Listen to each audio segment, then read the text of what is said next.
Welcome to the GRG podcast, where you get all the latest gaming news, hot topics, and more.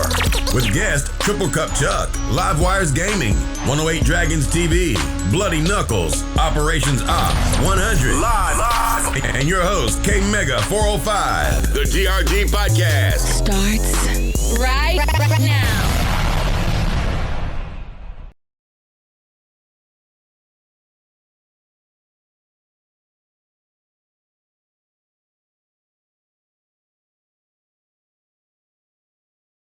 What is going on? What's happening? We are live. Yeah, I don't know what's going on with I did a little update on my restream and it's taking me somewhere else. So you know, for the people that were sitting there waiting in the other area where it does the ready up pretty much, where you know you put in and say what time you come in and all that. It jumped me somewhere over here. So I got to do all that stuff all over again. It's all good. Whatever. So we're doing it live, ladies and gentlemen. We're doing it live. Technical difficulty fixed. So anyway, what's going on, everyone? Man, we're going to have a fantastic show. It might get a little messy tonight, but you know what? We can't do that right off the bat. We got to be copacetic because we have a guest. And right now, off the bat, man, we have our main man, our first time ever on the GRG podcast. Happy to have you on. What's going on with you, Fuzzy? Hey, what's up, everyone? Glad to be here.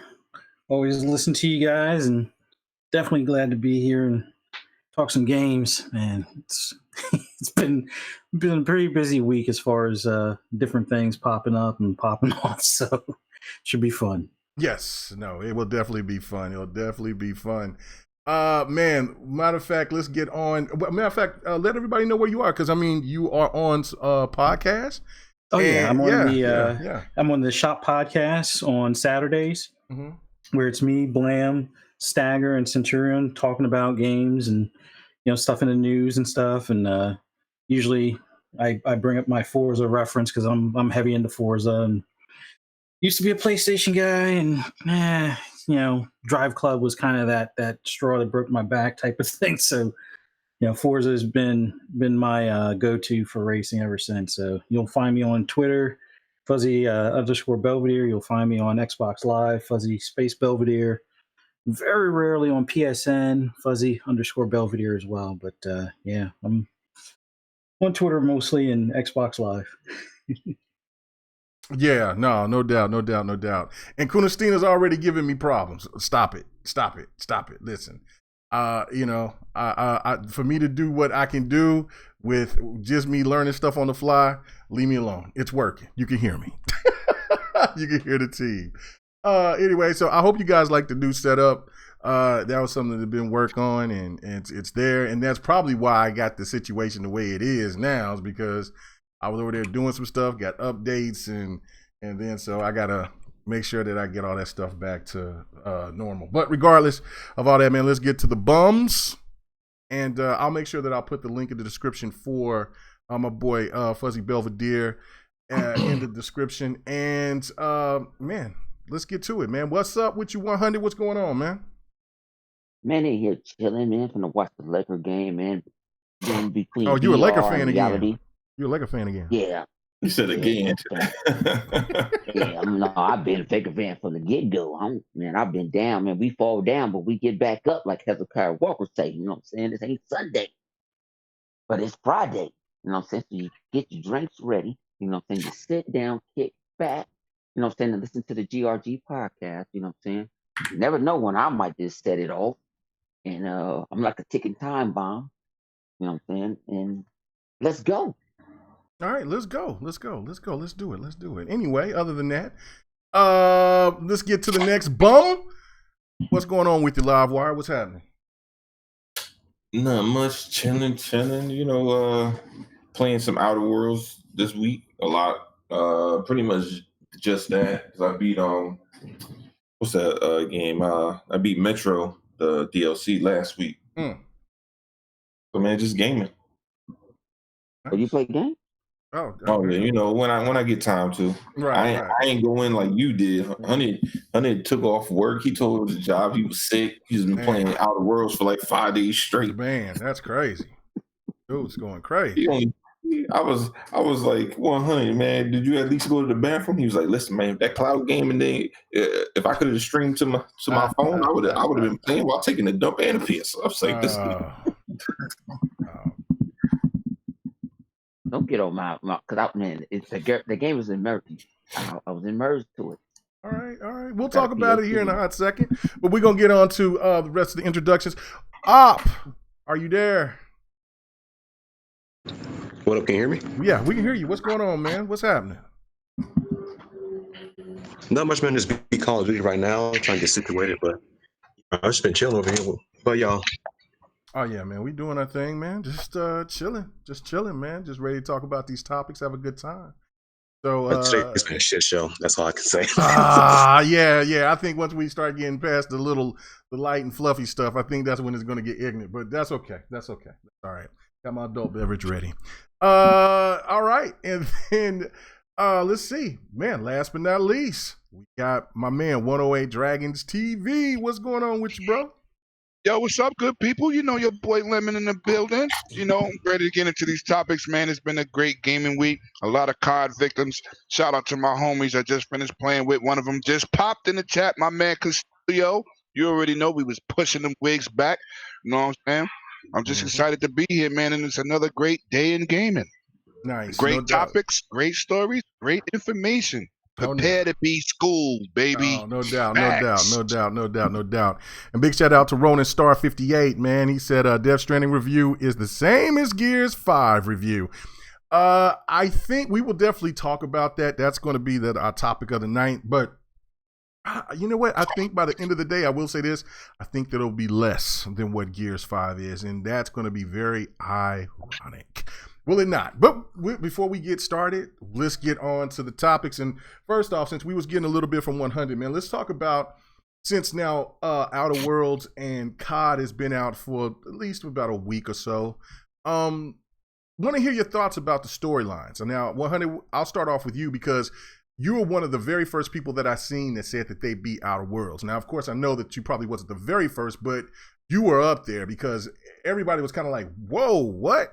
And I had to retweet that, like, you know what I'm saying? They say us brothers don't game, man. What's going on, man? He's beat Outer Worlds. So obviously the game had to grip you. The game had to be something for you to do all the things that you had to do. So go ahead and talk about Outer Worlds and what you think about the story. The story was incredible. Think about it. Everybody's not going to play the same story. Oh, don't say incredible, because remember, didn't somebody tell you don't say incredible? Well, I said masterpiece, man. You did say the word masterpiece. Yes. Because you know what? I've been getting banged on since I beat the game. They told me, did you? I did every side quest that. Are you serious? I beat every side quest. I 100% the damn game. Wow. I think on the storyline that I could do, because everybody got different storylines. Yeah, so whatever I picked, I did all the side quests. That's what. So if you want to tell me I ran through it, no, that's all I played. Only thing I stopped to play is to eat, go to the bathroom, watch my Raiders lose to the damn Texans, and watch the Lakers. That's all I stopped to do. Other than that, I played Outer Worlds. That means it immersed me. I did that with Tomb Raider. If the game immerses me, that's all I'm going to play. And you know I play Madden. I play this and this and that. I'll go to game to game to game. That game immerses me because it felt like I was that person. That I was that character. And I wanted that. You know what I'm saying? It made me feel like I was in the game. And when you talk to other people, I don't want to spoil it because I don't care if you play it on PlayStation. It's coming out on Switch. You got it on PC. This is a much-played game. This put Fallout 76 on notice. This is how you do a game because it's not even the craziest thing is how to upgrade your weapons. It's not difficult to do it. It's like it's easy, but it ain't. It's not easy to master. Like I got weapons. Now could it come easier for me because I came from Borderlands? But the gun battles, I ain't gonna even lie to y'all. A couple of final bosses, I aired them out because I was already leveled up. I aired them out. I'm talking about I had weapons to do it because I think about it. I even had factions come to mind to my come to me like, hey, we're here to help. I am a vice president of a certain faction. It's thinking about it. It felt like it's your own game. If you ever watched Big and before he went back to being a kid and he was trying to make a comic book and he wanted to make it interactive, it felt like I was interactive. It felt like I was playing KOTOR and stuff like that. Like, this is my story and I want to share my story to everyone else. But people sitting there, oh no, you just ran through it. Oh no, I 100% it. And I'm finna go play it on Supernova. So if I play it for Supernova, ain't nobody gonna hear from me for about 2 weeks. Because I'm finna crank it all the way up. Yeah, because I got it on the next, I think. Yeah. Because it's okay. What's under Supernova is the hardest difficult. Right, but what's under Supernova? I forgot. Current death for your AI companions. You need to eat for survival. Other conditions. Yeah, and the thing about it was, I was going to sleep. Doing the regular. I was going to sleep in. It say any place I said, give me 12 hours of sleep. You can also sleep, rest on your ship. I believe you can only fast travel through your ship as well. I believe. You can sleep. Yeah, you can sleep. You can sleep anywhere it's a bed. I think it's only on your ship. Yeah, you can sleep on your ship. You can sleep. It's a bed. If you can actually rent spots where you can go sleep in. Okay. The stuff is. Yeah, so if you can go to, like, especially if you do a favor for somebody was like, man, just give me this and this amount of money. You got a penthouse. Oh, that's cool. But I'm like, I get a penthouse, somebody dead in this bastard. What the hell?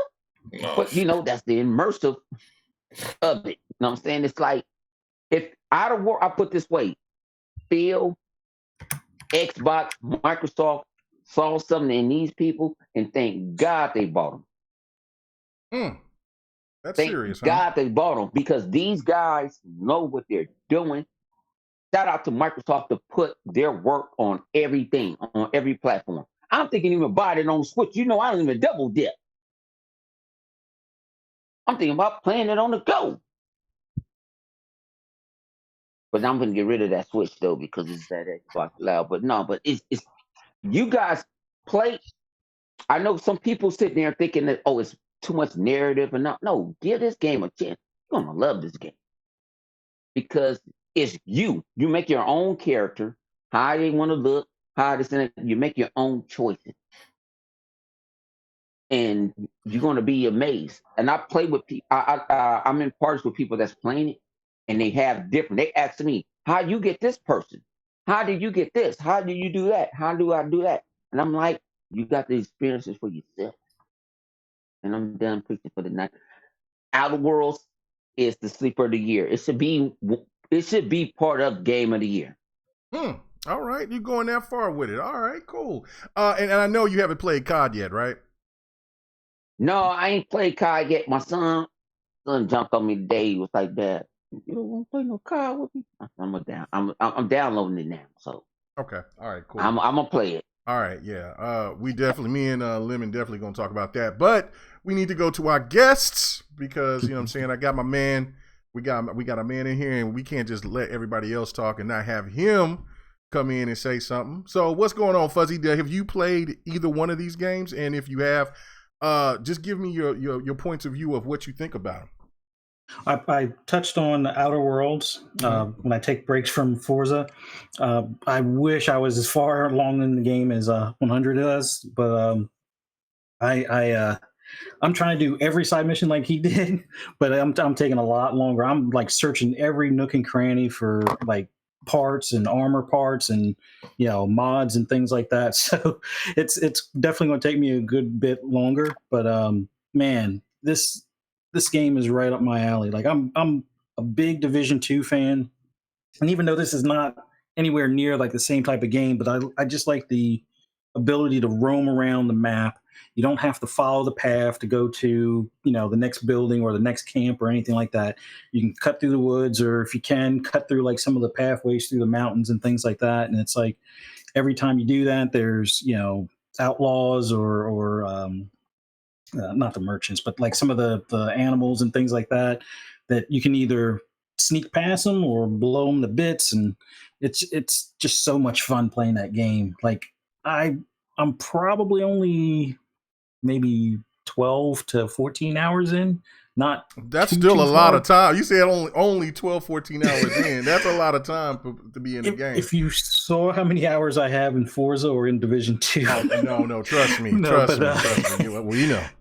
No, but yeah, it's definitely an awesome game. And I was so happy when Microsoft brought them into the Xbox Studios or Microsoft Studios fold. But it was one of those things where I was, pumped up for the fact that they had like that launch game that they never really came to fruition, which was the Stormlands. I think it was like in one of the magazines, like they were talking about after the fact. And before they were acquired, I think it was kind of weird that they were pushing this ad, or not ad, but like this story about, oh yeah, we were going to do Stormlands where it was going to be like 100 players in the same map, but it wasn't going to be a battle royale. It was going to be kind of like an open world dragon hunter type of thing, and every now and then there'll be like a public event and 100 people can participate, and you were going to have like parts of your own little story. And any like RPG developer that can go into that much detail in just something that was like just a concept and then come out with Outer Worlds, I'm really pumped to see what they're going to come out with next as far as for like an Xbox exclusive in the near future. I mean, Outer Worlds 2, Xbox exclusive, I'm all for it. Looking forward to it. Definitely need to get through finishing this one. But yeah, Obsidian, I know a lot of people try to throw shade before, saying that they weren't. Well, what did they do lately? What are they good at? Well, that's not a big deal if they pick those guys up. I think a lot of people are now kind of eating crow right now. Oh yeah, no doubt about it. That said that, so no doubt about it. No doubt about it. All right, Livewire, let's go with you, man. Have you played either one of these games yet? Okay, I think that means. Hello? Oh, there we go. Oh, okay. I was just saying, I was just trying to hold on. Like, have you played either one of these games yet? Oh, mic issues. There we go. Summon the dolphin. He's talking and nobody hears him. Summon the dolphin. That's what we got to do. I gotta get some GRG merch, man, and some of the Dolphins. Well, while we're doing that, and I'll go to Op.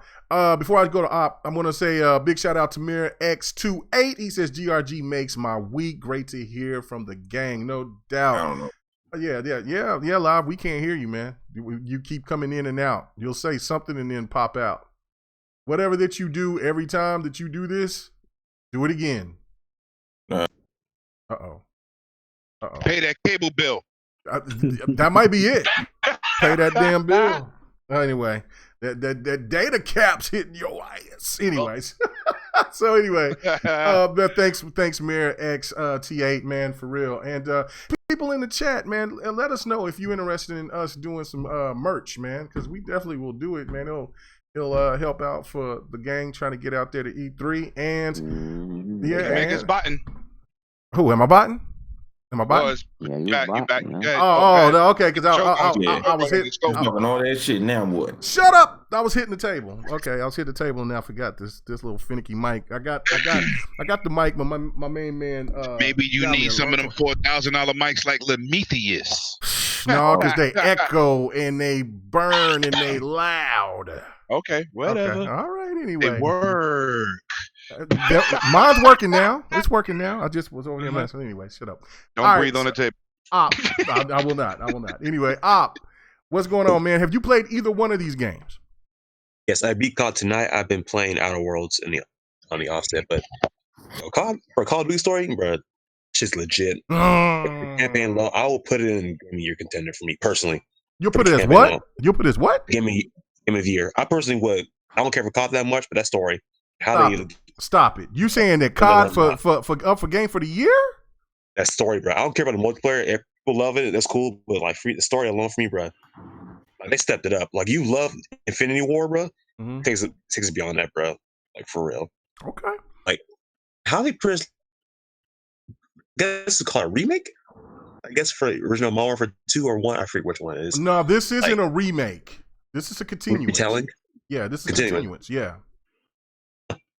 Going off of that then, but like, as far as where they're taking a story in this universe right now, I love it, bro. It's dope. I think it's dope, bro, for me personally. It's really fun campaign, a lot of unique missions as well. The tone of the pace was pretty good as well for me. The action was dope. Like overall, it's a pretty good campaign. As far as Outer Worlds, like for what I played of that game, I've loved it so far. It's a pretty dope campaign. But a lot of people keep comparing it to Fallout. I'm like, this is more of a Mass Effect vibe from this game as well, because Fallout is more not grounded. In this sense, like there's like a specific tone and vibe to that game as well. And I'm not getting the same thing from Outer Worlds right now.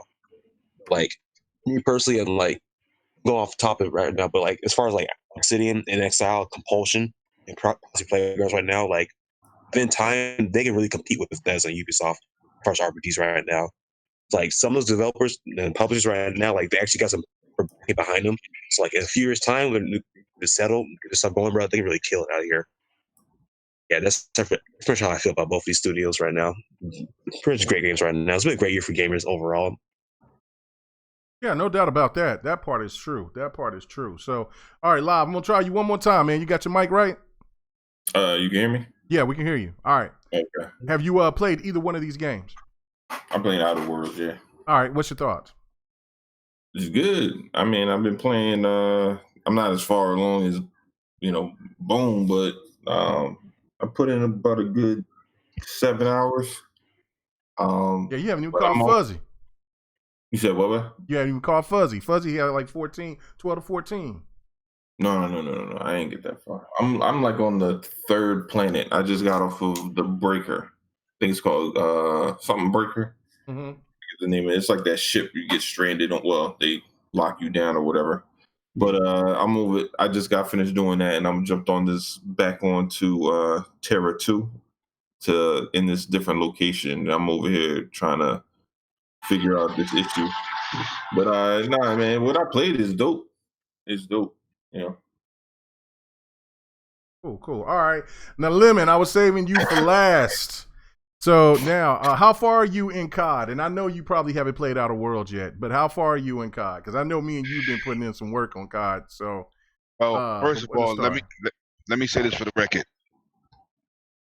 I'm knee deep in somebody's foot ass in multiplayer, and I see y'all out there telling me, my man Swift and Lucas, I'll be back in a minute. As soon as I get back, the multiplayer mayhem gonna be crazy. But I'm gonna tell y'all something. I want to play that Obsidian game, Outer Worlds. But COD has got my soul. Yesterday I played from 9 in the morning to 12 at night last night. That's just ridiculous. That story and multiplayer.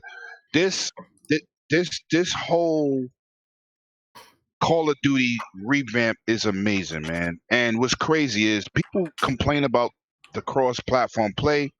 I officially got a couple PC dudes on my friends list. I got more PlayStation people on my friends.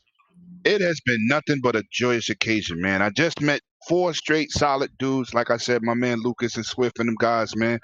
And I didn't even want to. I always want to do GRG, but I wanted to stream. I wanted to play and be online at the same time. But you can't talk to 2 different groups of people, so that's why I signed off. But yo, the game has got my soul, man. And me and K Mega was talking. I was playing single player today. And I gotta believe what Op saying, man. They gotta be in the running for that story mode. That story is vicious. So you a second person on this panel saying that the COD story should be or just the COD nominated. Game itself should be nominated for Game of the Year. Me, I'm not gonna tell y'all what we was talking about. Well, hold on. Okay, you said Game of the Year, or Shooter of the Year, right? Either one of those. Yeah. Right? Okay. Easy. Really? Because no. About what me and you was talking about? Yeah. When I was playing, we was just going back and forth, but we like, damn, it's deep. It's emotional. It looks fantastic graphically. It's definitely one of the top tier games of this generation, graphic wise. And I'm a multiplayer mayhem retard, so that's why I live at after I beat the story mode. But this is, I think, the best Call of Duty single player campaign I've ever played in my life. Woo! All right, so that leaves me, and I'm not gonna go as far as to say that it's the best, but it is close. It is really close. I mean, how about for once? I know that everybody talks bad and shits on Activision, right? And rightfully so, because Activision are leeches. But they know their studios that they have to work on CODs know how to make good stories. There's only maybe 3 CODs that I have, 2 CODs that I have not beat. I haven't beat, see, that's tell you right there. I haven't beat World at War. I haven't beat that one. That's one of the better ones too. Right, and everybody tells me that's one of the better ones. And I haven't beat the first Black Ops. No, the Black Ops 1. I got kind of for it, and I was playing with it, and I got kind of bored. But that was at that time too when I was working a lot, because that was on the 360, I believe. It was the one where you went back and you picked up the dude from like Russia or some place, and then you took him back on the boat, and it was something like a continuance. So maybe it was part 2 or 3 or something. I have no idea. What'd you say? I was gonna chime in on what 100 said. I wanted to address what he said about double dipping. But I'll let you finish. Okay, but anyway, I was coughing. But anyway, regardless, I was kind of like, and then I haven't gone back and I haven't beat that. So it's been like 2 or 3 CODs that I haven't beat. All the rest of them I have, and they are pretty damn good. This one, I have to agree with everybody. This shit is dope. And if they nominated it for Game of the Year, I wouldn't be mad about it, because it is dark, it's deep, it's emotional. You'll see some of my gameplay of it, and and I didn't want to kind of spoil too much, so I kind of just wanted to get a couple of pieces. Now I got one where I couldn't resist, but the storyline, I like the way that they went heavy with the dark overtone with it, because it shows you how gritty war can be. And if you thought that Modern Warfare 3 was bad, when you saw the part where they shot up everybody in with the terrorist attack in the airport, there's scenes in here that's way worse than that. In just the whole the whole scope of things. So I have to say, I tip my hats off to Sledgehammer and Infinity Ward for putting out one of the best COD stories out there, for sure. On a 5-year cycle. Yeah, it was fantastic. It was really fantastic, and I can't say enough about it. But and then graphically, because I was asked on Twitter earlier, just maybe about less than an hour ago, how that COD, that Modern Warfare looks like on that X, bruh. If you ain't got no PlayStation Pro, and you ain't got no gaming PC, you shouldn't be opening your mouth about any of that, because on the X, that shit looks great. Am I lying, Lemon? It looks ridiculous. It looks ridiculous. HDR representations in the game I've seen to date, man. And I don't know what they're doing over there in Microsoft Studios, man, but that HDR is popping. So all I can say on that is man. And Kunistina, if you're talking about this gameplay that's playing right here, this ain't Code Vein. This is Initial 2. This is, I think, from all I understand, this is an Xbox exclusive. It's from a Japanese developer. It's a smaller indie title, and I think we talked about this before, because I showed some other clips of this game before. But this game is I think this is only on the Xbox at the present time. I really do. I don't know if it's on PlayStation, let me know, but this was one where we had a discussion like, hey, if the rumors about Xbox getting a studio, a Japanese studio, this might be the one, because it's a small studio and the game is fun as hell. The combat is really dope for such a game that's like an indie title. It's really cool. So, Extreme B said it's exclusive. Let me say what 100 was talking about not double dipping bonded on Switch. First of all, 100, you part of the elite, baby. You ain't got to double dip on nothing. Y'all go look at my channel today. I was doing some Xbox streaming and GameStop playing 2K and Killer Instinct, because I'm down with that console streaming, which is a lot of people out there are. And if you already own Outer Worlds, all you got to do is hook up your streaming, and you can take that on the go with you. You ain't got to double dip. You own it already. Facts.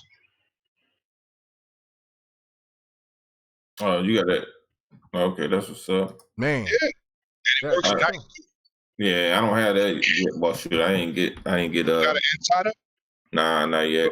Go put your console on the insider. Yeah. Oh no, you talking about the stream? Yeah, I streamed it in GameStop. I streamed 2K and GameStop. You can play any game that you own on your Xbox digitally. Yes. And stream it anywhere. Yes. Only for the UK and United States, but it was definitely, my boys was in GameStop. They was like, yo, damn, Lemon. Even this 2 PlayStation dudes, they thought I was playing a mobile game. So when I pulled up the Xbox dashboard, he said, oh, that looked like my son's Xbox. I said, because that is my Xbox. He said, what are you talking about? I said, I can play my Xbox right here in front of you. So he said, word? And I loaded up that 2K. He was like, yo, this is real. Facts. Yeah, no, it's crazy. Like I posted something on Twitter the other day. It was because my old lady was playing Peggle 2 on it. And well, first she played Dragon Ball Z, and she was just like, I don't know how to play fighting games. And so she was playing it, and then I seen her getting into it, but she kept looking at me because her thing is like I guess she thinks that I'm gonna skull her. She don't know how to play it or nothing. And I'm like, no, just play it if you want. And then she went in and she said, she's like, oh man, I wish Peggle 2 was on here. And I said, I got Peggle 2. And she's like, really? And so went through it, showed it, played it, and then she sat there and played like a little while. So I was kind of like, oh, so yeah, like it's amazing. It's pretty amazing. And then I've heard like you can play it with your Xbox being off, and you could be, like you said, you was at GameStop. So like that's crazy. That's crazy. That's already a part of a game changer right there. And on you top gotta have of the remote. You gotta keep the remote on. You know how you have the instant on? Yeah. But I mean, still you can play it outside of your house. Most people got instant on anyway. I mean, they do that for the update, so it's already done that. Yeah. So I mean, but everybody. Some people don't use instant on because. I mean, but when they set it up, it's gonna tell them. Yeah, and I like to give a shout out to my man Christopher Fart. I appreciate you for staying in the comments and showing your intelligence. You are the best. Stay in GRG chat. We love you, bro. We love you, Christopher Fart. Oh man. Okay. All right. Anyway, so all right. So let's get on to the second topic, man. And let's talk about Ubisoft for a second. Now you're gonna say, what in the world? Okay, because if you read the title, it's like, yeah, no duh. Ubisoft develops, games for Xbox, PlayStation, and Nintendo. We all know this. Well, I didn't have enough room to put what I wanted to put, but I found this to be really interesting. And so let me go ahead and try to read a little something to you guys for a second, and then I'll go back to you, Fuzzy, and get your thoughts on this. Okay, so last week, Ubisoft announced delays for almost every game it has in development. With this new information, it seems likely that the decision was meant to give developers time to create next-gen versions of the games before Xbox Scarlet launches in late 2020. It's odd that, and I don't know how to say the guy that goes on stage from the French guy from Ubisoft, so I'm going to just say the Ubisoft CEO guy. Anybody know how you say his name? Guillaume, I think. Guillemot. Guillaume or something. Guillaume. Yeah. Oui. I don't know. Okay, so I'm gonna say, so you know what I'm saying. Excuse me, apologize. I ain't trying to be, rude, but okay. So it said it's odd that Mr. Oui only mentioned. Oh, you got to change that. Okay. The CEO, the French guy, the French guy, or Europe guy, whatever he is. Yeah, he's the Frenchman. The Frenchman. Okay, it says it's odd that the Frenchman only mentioned Xbox Scarlet and not Sony's PlayStation 5, which is launching around the same time. Ubisoft's games are typically released on both Microsoft and Sony's hardware. Now, this made me ask, this is why I wanted this to be a topic. It's because it is odd that Sony wasn't, because usually Sony is the first thing to be labeled, and then it's Microsoft and then Nintendo. But for it to be just these 5 particular games, and these games will be backwards forward compatible. And there'll be 3 of those games that'll be backwards forward compatible, which most likely will be some of the games that probably will, the games that got delayed, Siege, Rainbow Six, all that. But there's 2 other titles that's there too. And I wonder, is Xbox doing the marketing to get maybe exclusive rights to 2 games? Second party style? Fuzzy, what do you think about this? I mean, it would be nice, but I can't imagine with Phil being kind of like the everybody's got a game type of guy.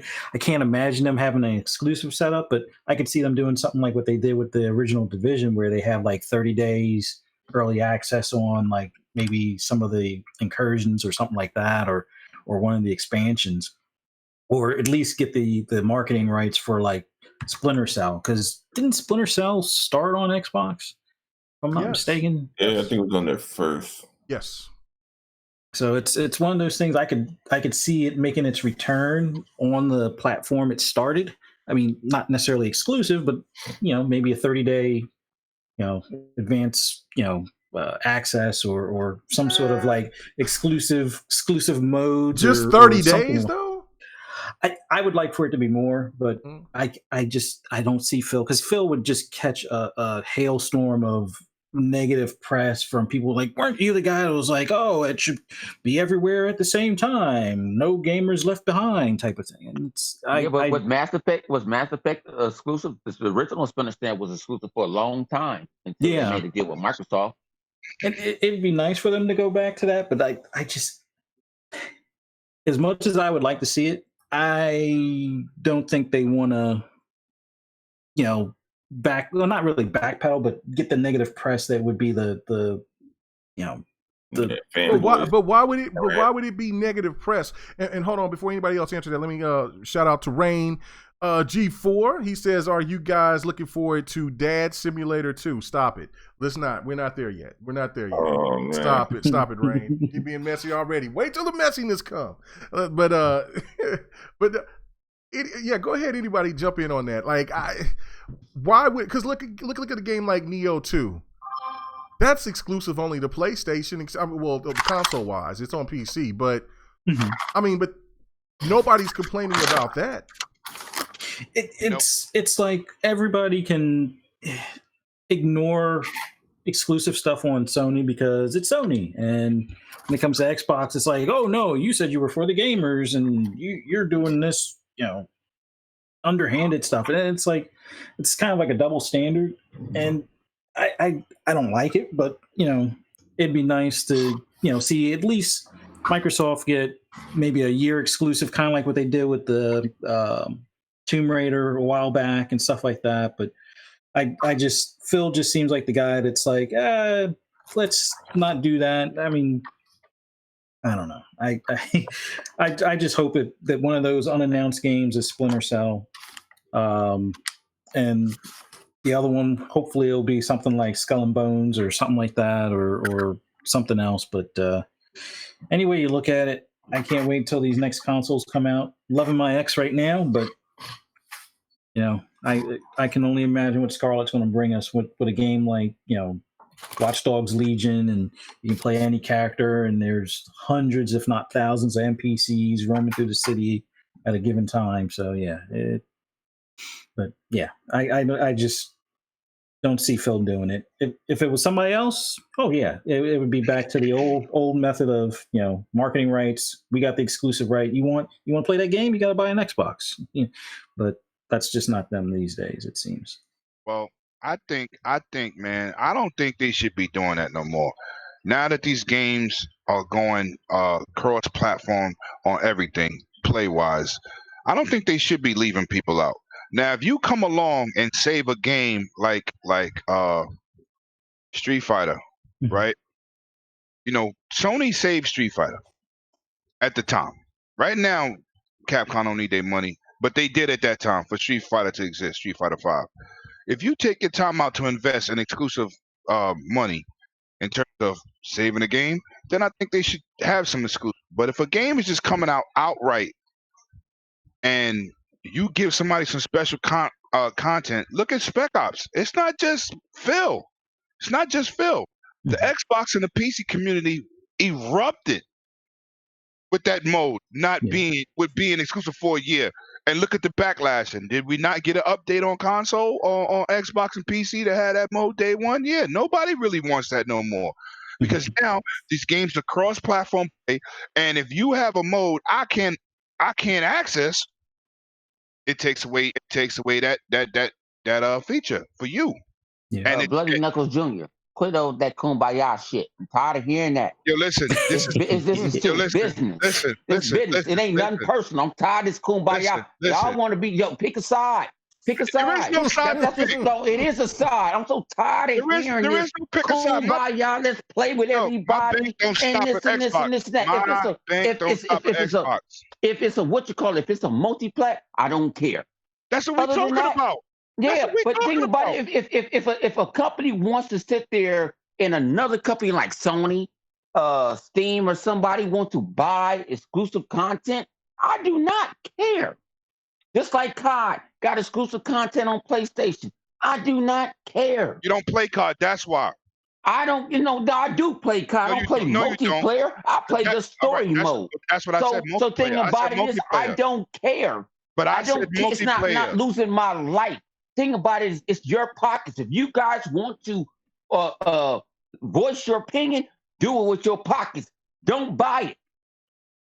But what I'm saying, what I'm talking about, 100 is multiplayer. What are you talking about? Fuck with you don't play COD. So no, them not putting, you listen to what I'm saying? Yeah, fuck with their pockets. Fuck with their pockets. Don't support it. All the shit that, like I say, I have to renege all the stuff. You see, I ain't bought 2K yet because what?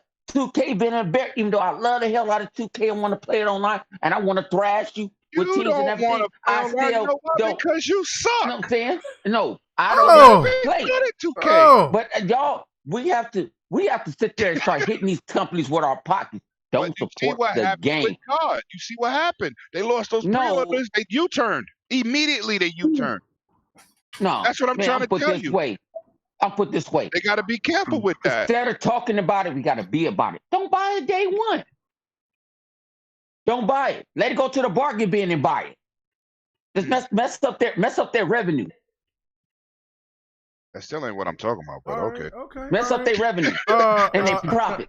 Live, that's still not what I'm talking about. You want to get in on this? I mean, what do you think about the whole Ubisoft thing? I mean, are you on like 100 side of it? Like, hey, look, if there is some kind of exclusivity, just do it. Don't don't. It doesn't matter if once whatever Phil did say and he backtrack. I mean, this is business. People do it. Or are you on the side with Lemon and you think that it's like, look, I mean, this is a model that Phil said that he wants all gamers to be a part of something, and it should be just don't buy exclusive content for a multi-plat. Where are you at on this, Live? I feel if it makes sense, then do it. If it's gonna, say if they get Splinter Cell exclusive, we didn't get a Splinter Cell this generation, right? So if that's the only way we're gonna get it, then fuck it, do it. I think at the end of the day, people will appreciate the game being made more so than they'd rather. I mean, I'm not talking about fanatic PlayStation dudes that'll complain and bitch about, well, it should be on everything, but if Microsoft didn't put up the money, it wouldn't be on anything. Because those dudes ain't really Splinter Cell fans. They, what's that other game? Metal Gear Solid fans. I mean, Splinter Cell is an Xbox exclusive. It's on everything, but when you think Splinter Cell is way more, you think more about Xbox than you do about PlayStation. And then vice versa is for Metal Gear. You think PlayStation more than you think Xbox, even though it's on both. Okay, so I say do it. Okay, so before I go to Op, I do want to ask this question too. Well, no, let me go to Op and then I'm going to ask this question. So, were you done, Live? Yeah, go ahead. Okay, go ahead. Op, what is your thoughts on this? Are you on the side of 100 on this, or are you more on the side of Lemon? Where are you at on this? A little more so on 100 for this fact. Like, of course, I prefer it. Like, if publishers don't buy games exclusive for a platform unless they're funding the money to help fund it. However, if Microsoft has been paying attention to backlash they've been getting this gen, this is probably the pivoting, or it's probably earning back some of that the mind share with the game community, and part of that is make people play on your platform. Of course, that's kind of counterintuitive. What Phil has said in the past, plus part of the initiative going forward as well, because they're more so not going third party. We know that for a fact. They want you to play any device you want, besides PlayStation and Switch. But it seems weird, like they only play their platform. They want to keep games from me. I don't know. It seems weird. Me personally, I think they're just going to think as far as marketing deal. I think it's no more just a marketing deal. To be honest, probably just paying for the market because we've seen in the past like play some games, these Japanese-centric games. They'll say this for PlayStation, Switch, and probably Apple Arcade at this point, and they'll be releasing Xbox as well. Just not announcing it. I think it was with Monster Hunter World, I believe. It was on PlayStation stage. It showed it there. What was on Xbox? I can't remember. I think it's on PlayStation stage, but it was coming for Xbox as well. They just didn't say anything at that point. It could be something similar to that right now. I don't think it's anything deeper than just a marketing deal, so they won't announce the other console they're coming to. Look at what was the game they showed at E3 on the stage? It was some third party. I can't remember what it was. We always see like example E3. If they show a multiplayer, they'll show PlayStation, or show Xbox at that point, or PC if it's going there as well. So they're not going to announce their competition at that point. So I don't think it's anything deeper marketing. But what do y'all think? That still ain't got nothing to what I do. That still don't have nothing to what I was doing, what I was saying. I ain't talking about no single player experience. I'm talking about multiplayer. Separating your community as multiplayer. There's no reason to have cross-platform play if you're going to separate the community. But let's say that it is Splinter Cell, and Splinter Cell is just it is more of a single player experience. Yeah, right, but with co-op multiplayer. Right. But I'm talking about games like COD, games like 2K, multiplayer games. Yeah, not games with co-op features. That's what I was saying. Yeah. I didn't say anything about no single. There's always going to be exclusive single player campaign and stuff like that. But the point of the matter is that single Splinter Cell is because it's the only game that we can really base off of right now, going from Ubisoft, and I guess there's the other game that's coming. Beyond Good and Evil, but I doubt that game would be one of those two that have the potential, because we still don't know that they have the potential that could have the marketing. Microsoft have the marketing rights to, because that's where it just seems like it's all boiled down to. But so are you on board with that if it's a single player, or you know what I'm saying? I mean. Yeah, I'm on board with single player. Okay. I'm more worried. I'm a multiplayer person. I don't want to be separated by I used to get mad when they used to remember they even stopped this. They stopped in content multiplayer maps where they separate the community. And that was on the same damn system. So please stop saying like I'm bugging out. People the community for multiplayer is complaining. Okay. All right. That's a fact. Okay. So let me ask this question, because after this is COD gameplay right here. Was it a mistake for Microsoft to let COD go to Sony? Marketing rights? Yeah. Not this generation. All them damn bad cards. Hell no. They still generate. They sold a lot of PlayStations. Anybody else? Anybody else want to jump in? Depends on net return they got from having that exclusive. Sony got in return. Trust that. They got money. Well, I know that, but we have to know what exactly did they get as far as like the cross reference with something else. But like, I don't think we compare with 360 gen, but like we have to compare with, I guess, the possible benefits Sony got for having marketing rights compared to what Microsoft got without having marketing rights and the exclusive content as well. If there's a significant difference revenue on PlayStation, Xbox, besides having a larger install base, then it will be worth it for them. If it wasn't, it probably wasn't. It's probably like a loss for them to have marketing rights, but we won't know until we get the numbers. That we ever will. And then never talk about it. Look, PlayStation had 2K basketball in the beginning, and then they lost it, and now Xbox got it. Yeah. Would they let it go if it was that profitable? And we all know 2K had the greatest numbers this generation. Well, no, hold on. I think that there's something to that, though. Look, we'll get into that too. That'll probably be the last topic of the night, but about the whole PlayStation View. But Sony's going through some kind of transition, and I think that they were looking at it from a rough transition. Yeah, and so what I'm looking at it from a business standpoint is hey, we can keep COD or we can keep 2K. Or we can, and they gained FIFA. So it's like, we got an extra one, we're paying this, and, one of them can drop. So they decided to maybe just get FIFA because that's the biggest sport in the world. But again, 2K did record numbers this on 20. You know what I'm saying? Even though there's so many people that shits on it online, but it sold like gangbusters, the best all-time selling NBA 2K ever.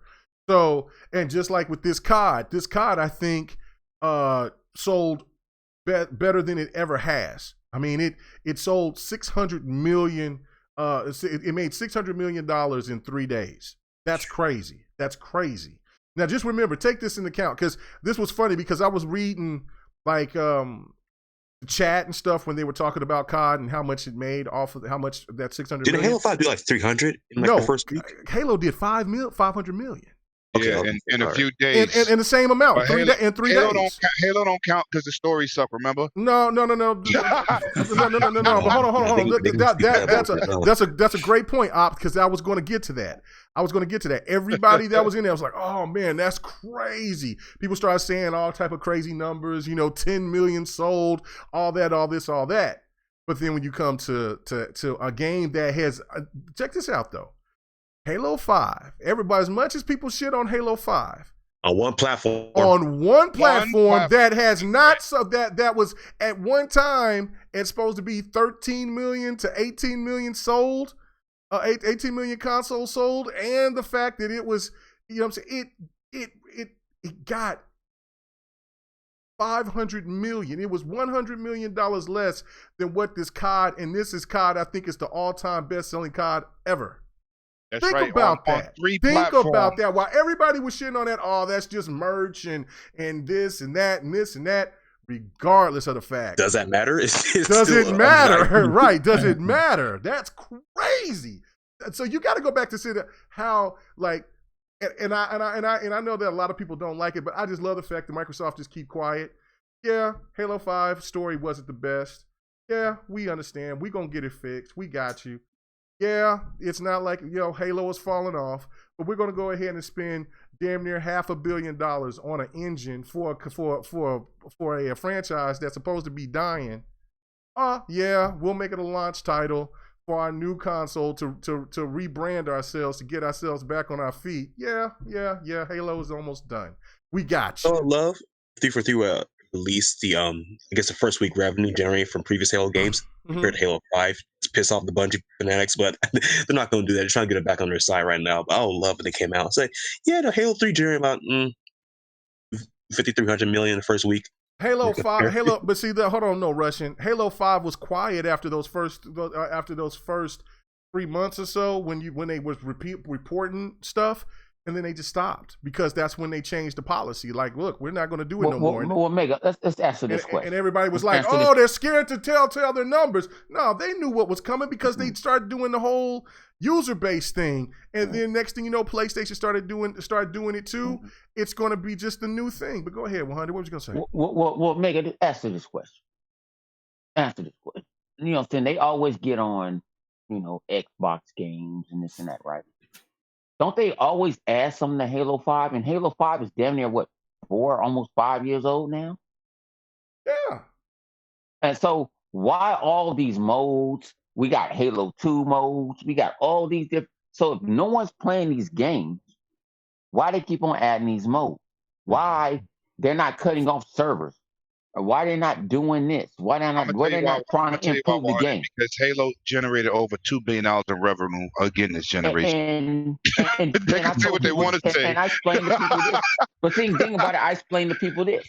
All right, you gave me everything for free. I didn't have to pay for no new maps or whatever. No content, right? Stuff like that. Yeah. So when they did the Halo Championship, I didn't mind giving $20 for an exclusive skin, and I have people all the time. Where'd you get that skin from that gun? Oh, that was year one. You would have got that year one. You would have got that skin to your gun, and I spent $20 for it. You know what I'm saying? Because I didn't have to spend for no DLC and stuff like that. And they said half of what you're going to do is going to the Halo World Championships. I don't see Sony doing stuff like that And when I mention that to certain people, yes, they do. But no, they're using a third party. Microsoft is doing that themselves. We got to pay the bills. Yep. Rain G4, $1.99. Thanks for being so generous. Has anybody played NBA Live 20? Stop I heard it. they didn't let. Stop it. What? Stop it. No, I'm talking to Rain. Rain just being mess. Rain's for the mess to come. Yo, listen. 2K may be a better game, but Live ran better online last year. That's a fact. Absolutely. I'm a 2K guy, but that's just the facts here. But I heard at EA Play, they didn't even let nobody play live. So there you go. They canceled it. They canceled it, which was smart. They canceled it. They're going to bring it at the with the new consoles, which I think is smart. Tinker with it, give another year with it, take your time. You know what I'm saying? Because and then look, and this is my thing too with that, because we ain't going to keep dwelling on the sports. We can make a topic of that maybe next week or something. But all I will say is this: if NBA Live 2021 doesn't do anything of what it's supposed to do, then it's time to go to a different route. And that's why you bring back Streets. That's what you do, because then that way, that shit will sell like hotcakes, because you have an alternative to what NBA 2K does. And you could get the fan base back on EA's side playing basketball, because that shit, everybody knows that's going to run better. And that might get 2K to get their shit together with their service instead of them just half-assing. Because what I've seen with, and I haven't played no wrestling game in forever, but what I've seen with WWE 20, my God, now they're turning to what EA was and that we despised back then. They 2K is too innovative, too good to be half-assing with one of the features that is needed for a basketball game online, in my opinion. And plus, 2K, they're drug dealers. They out there selling VC to everybody kids. It's crazy. Look, hey, if Fortnite can get away with it, I don't want to hear it. I don't want to hear nothing about loot boxes, microtransactions. But VC on what's your name is you spend $100, you only can get to 85, and you still got to work to get all these badges. It's ridiculous. I'm not knocking anything. I'm just saying, listen, man, it's horrible. It's bad. No, I'm not saying that it's right, but I don't buy none of that stuff. I can't talk about that one because the drug dealer Fortnite they got me several times. Exactly, like that's what I'm saying. People ain't gonna talk about Fortnite just because it's isolated under the so-called free to play. No, you buy a Batman suit for $30. No, that's not right. I did because I love the Dark Knight. Okay. Anyway, all right, let's get off of that. We going way left. Let's stay on topic. All right, so. Anybody else want to touch on the whole Ubisoft situation? Because is it one of those things where it's, look, so nobody is giving faith that maybe Microsoft could be getting a marketing deal to get exclusive rights for a second party game. I mean, if it is, I think the marketing rights game is gonna go away. You think so? Okay. Right. No, I don't think that'll go away. Marketing rights. I think marketing rights is like bragging rights. If it's something, if you got something that is. No, I think he's talking about exclusive marketing rights, like games like Neo. Yeah, if it's something that's new, I think all that stuff it's gonna get in the butt because like a lot of people don't care. You got to understand, we hardcore. Ain't the casuals. Casuals don't know about that mode is not in the Xbox or PlayStation. They don't know. They don't Call of Duty fans know about that Spec Ops mode, and you see what happened. Xbox and PlayStation Xbox and PC dudes canceled their pre-orders. That's what made Activision. But them hardcore guys, they're not casuals. Oh, it may be, but it's still the community speaks. The community speaks. That's what matters. If it was a big thing, trust me, they would have did something. It didn't hurt nobody. Nobody cared what what's that dude named J-Tech or whatever them people. Nobody don't care about all that stuff. You got to think about this. We got to use this word thinking logical now. That's the word of the month now. Logical. Think logical. That the normal consumer don't know. They don't read. They're not in depth like we are in depth. So you got to put a part of you thinking about how they think and then how we think and then we merge it together. Now, I'm sounding intellectual now, huh? I got a PhD. You sounded like you have been drinking. I like this 100. Oh, man. Yeah, he told us. Yeah. Anyway, what's up? What's up with you, Don? Slut. Don over here talking trash. He's already getting messy himself. He says, reminds me I need to destroy Xbox 448 at NBA 2K. Lord have mercy. White on white crime. What's going on here? Why nobody ever challenges the mighty Lemetius? I challenge you all the time. I'm talking about let's play. You also lose all the time. I want a new challenger. Hey, you like the dude in the arcade with the quarter on the machine. Better every time. Quarters. You know what I'm saying? I mean, I can say that about, you know what I'm saying? I can say that about Tekken. I can say that about Madden. You know what I'm saying? You don't see me sitting there talking about how I smash your ass and that. But, of course, I play. But, again. Yeah, I know. I put a little emphasis on that. But regardless. No, that ain't what he said. That ain't what he meant. You gotta say pause. Oh, stop it. Listen. I got, never mind. Let's not do this. Okay. Let's get to it. The topic of the night, ladies and gentlemen. Ladies and gentlemen, in the chat, we are here. Now, woo. Death Stranding. Oh, God. It's his landing. Death Stranding is upon us.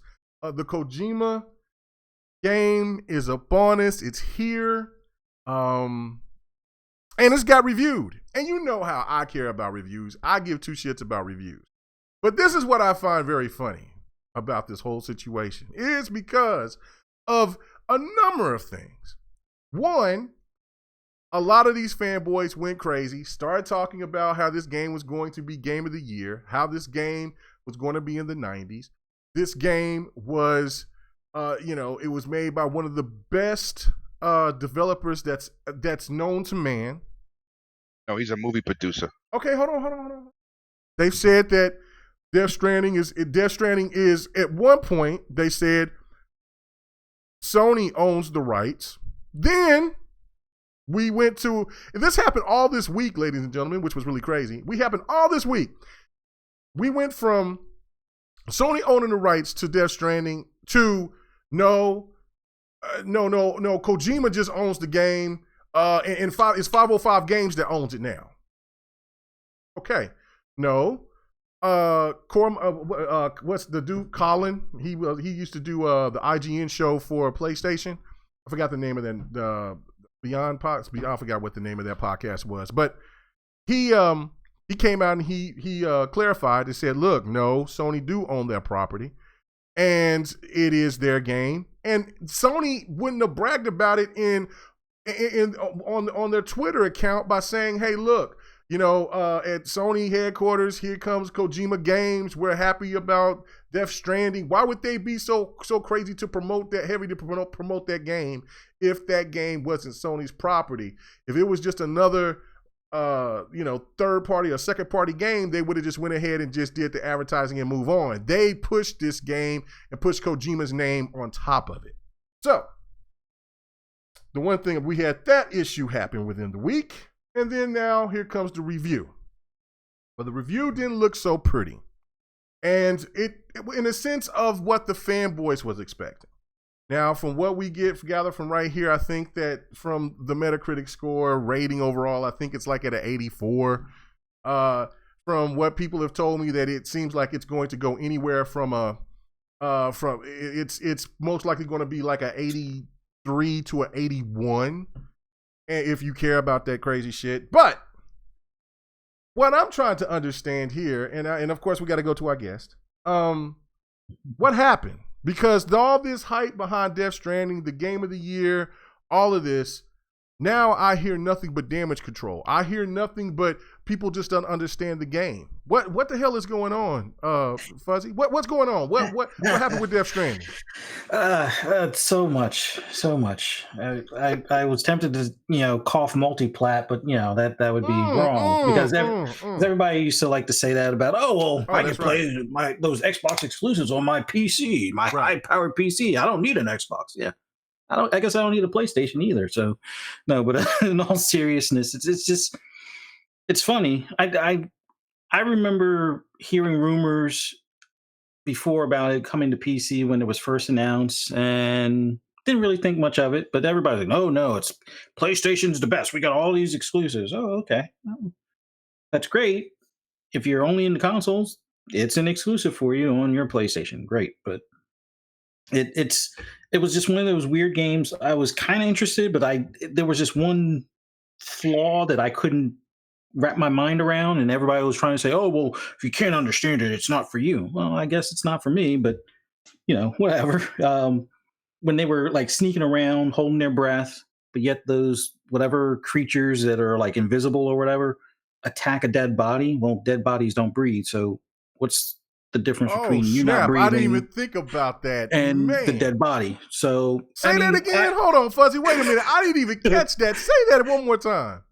No, like in one of the early trailers, and even like in some of the scenes that you see now, those invisible creatures, whenever they see them, they like hold their breath and they try not to move.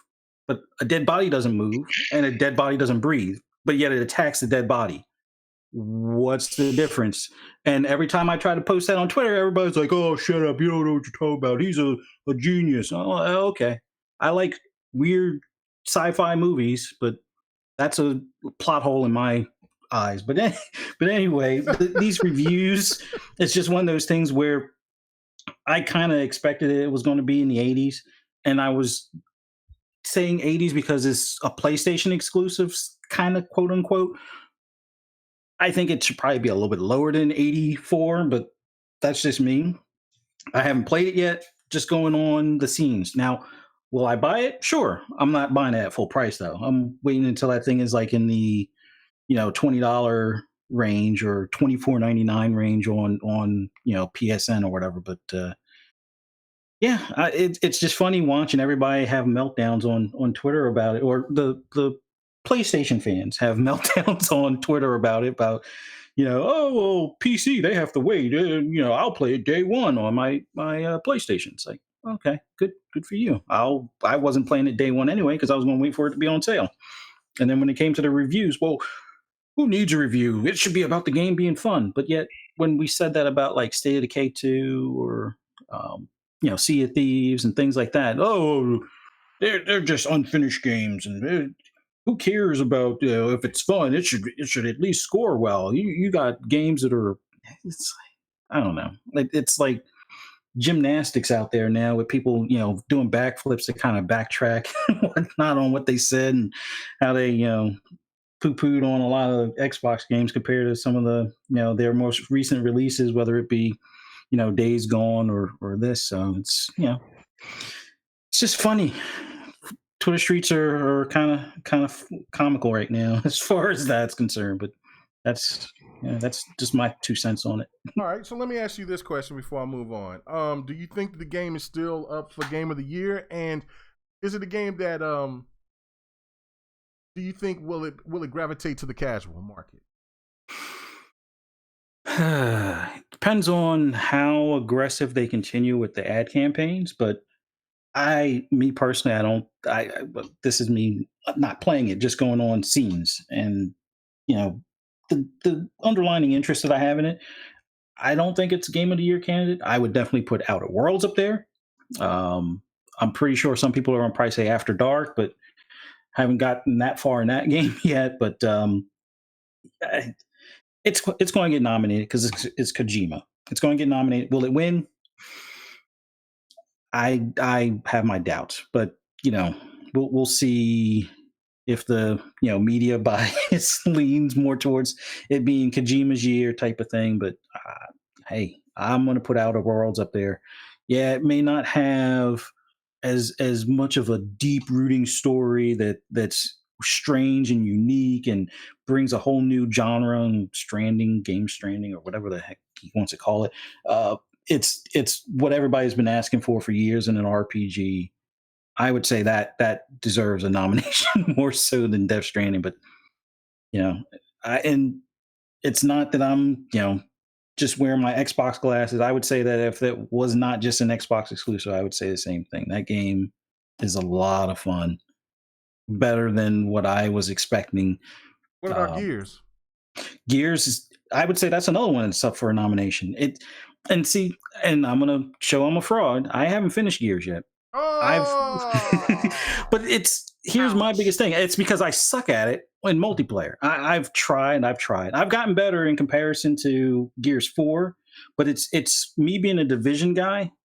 it just feels a lot slower compared to Division 1. Now, Division 2 feels clunkier than Division 1 to me.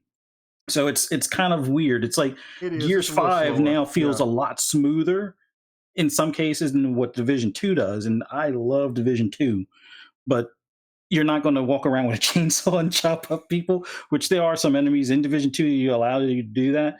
So having that in Gears 5 is that's a lot of fun to do. But I eventually got to get into doing co-op with my my buddies from the Shop podcast and stuff. But yeah, I love Gears 5 from what I've played of it so far. I've only probably put about 10, 12 hours on it. But yeah, that one should definitely, because it's from what I've played now, it now seems like they're more, well, in Xbox games in general, it seems like they're now focusing more on individual characters' storylines or fleshing out the story a little bit more, as opposed to jumping from character to character. It seems like there's a lot more substance or a lot more detail behind it. So it's definitely one worth going up for nomination as well. Okay. All right, cool. Now, what is your whole thoughts about the whole Death Stranding thing? Like, I mean, is it? I mean, it's as a game itself. Now, do you think that it should be up for Game of the Year? What is your thoughts about the whole hypocrisy with so many of these fanboys just losing their shit over a game being in the 80s when it's really actually a good score, and just everything. Just give me your whole thoughts, man. Lay it all out, man. Man, there's been so many red flags with this game. It's not funny. Hit him. Give it to him. Rewind the clock back a bit. Kojima gets full creative freedom. 1.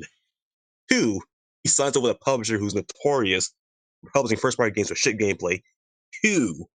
3, director for Mad Max Fury Road, compliments the game and praises it for the cutscenes. I'm talking about smart shit. I don't remember what he said exactly. 3, 4, 3. I don't know. Let's count. I don't know. That for a game, all this behind it, like this is rubbed me wrong so many times. Like, I've been nice about it. Say it looks boring. Like, now that we're here, show us more gameplay from the reviews and whatnot. Game, again, it looks, I haven't played it, from what my observation, it looks like a pile of shit, in my honest opinion. Oh, come on, man. No, bro, I can't.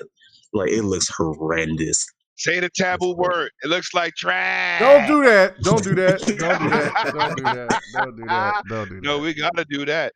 And to be honest, I'm so glad Buddy is going to stream this on day one when it comes out, because I can't be bothered to play it. You're gonna lose viewers. Don't do it. No, it ain't got nothing to do with that. I have no channel. I'm fine. I have nothing to lose. Yeah, no, you ain't got nothing to lose. Go ahead, man. But like gameplay, like even this little bit that we showed us before, like look horrible, and what they show us more right now from the reviews looks even worse at this point. I'm saying it's a downgrade, but like there's not really much there. Even what was it, Neil Druckmann, he complained again saying like he felt he was hiking for real. Like the fuck? That's one of the resounding things you can say about a game. It makes you feel like you're hiking for real life. Jesus Christ, man, this game's been a shit show from the beginning. At this point, like we'll get to reviews in a second, but like I said earlier on Twitter, like everybody's been hounding like AAA developers and publishers, saying they're gonna make shit games that are cash grabs, full microtransactions, DLC, all that stuff. We have this game called Death Stranding comes out, single player only, no microtransactions as far as I can tell. It has multiplayer, but it's borderline bullshit at this point from what I've seen gathered about it. And it's probably one of the biggest cash grabs out there right now. Like, from what I've seen, I don't think this game should exist at this point. Jesus Christ, like, what is the point of this game? I don't see it. Like, I don't get it at this point. I look at some people's reviews. People say, like, they're ready for shit over Thanos coming. They're saying, like, I love it. It's great. It has some shit qualities, but, like, it's very polarizing. What? Your cap for saying it's polarizing. That's your go-to. That's your get out plan. It's polarizing. That's going to justify your review. Okay. All right. Now, onto the reviews as far as, sorry, segue into that as well. probably the biggest one that got a lot of heat was the PlayStation Lifestyle. Right. It was boring. Gameplay was terrible, but they loved it at the same time. Like, yeah, they gave it a 95. Yeah. Give it a 95. Yeah. Compared to the movie, granted, the devil's advocate played it. I haven't. I really can't go too far into it. At the same time, this is a video game, for God's sake. I'm starting to think some of these people are in the wrong medium, in the wrong hobby at this point, especially Kojima at this point, because we all know he does not want to do this. He wants to do movies and TVs, some movies at this point. I'm really hoping somewhere down the line, someone sees his game, just throw his man a bone, get him a Netflix, give him a Hulu, Amazon, somewhere, get him out of the gaming industry, because he's not doing anything for us at this point. Metal Gear series in the past, cool, love what he did with those games. You know, the political storylines he told us as well. What he's doing now, this shit ain't cutting it from what I've seen at this point. Back to the reviews, like this really is shown that people are not in this hobby for the gameplay. It's fun. It's totally fun. People like the story more so than gameplay. That's so cool. It seems like from what we gather from people defending these reviews, like y'all are really fine having no input, no interaction with the game at all. How you're defending this game as well. Because if the gameplay is terrible, is dismal at this point, you're okay with that. Like, why even pick up the controller? Why spend money on a console? Why not just watch it? The gameplay does not matter that much. Why are you even gaming in the first place? Rather watching it on Twitch or YouTube, someone else play it at this point. You're wasting your own money at this point. Clearly not hobby free if you're fine with take out on a ride. You got no input, no interaction with it whatsoever at this point. But man, it's been for the social media gamers who put their life on the line for stuff that's not real that important, like take an L on this one. In the past, y'all dog games were in the low 80s. You know, you praised Fireman at that point. Your metrics for what's a good game, what's great, what's a masterpiece, all over the fucking place. It's their own fault. And medias as well. They've been praising high horsepower because over 90 are masterpieces. All those bullshit. Here we are, their games start getting the 80s at this point. You're saying it's trash. But if a masterpiece is trash, a masterpiece in the 90s, trash is in the 80s, why are they so close to each other at the point? Something's not right. Can't be that too close to it. Can't be that close to each other.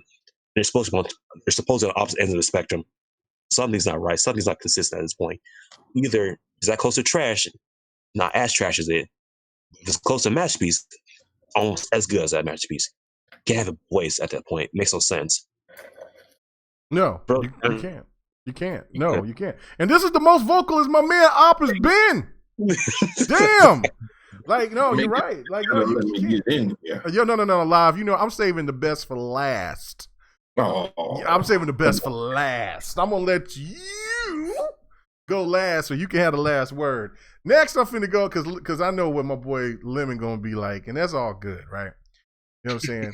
But 100, I know you waiting. I know. Come on, where you at, 100? I'm right here. All right, man. Come on. What's your thoughts about Death Stranding, man? Hold on. Is it should be one of those games? Hold on. Let's be objective. Now, this game is in the 80s. It's right there near Gears 5 and Gears and Halo and all that. Now, for Metacritic scores, of course. Now, that game should be up for Game of the Year? What is your thought? One is we need to stop mentioning Metacritic. We give them too much power. We do. Unfortunately, we have to for this podcast. It's a counter. We have to. I don't need everybody to else give them no power. I don't like to just because everybody else talks about it.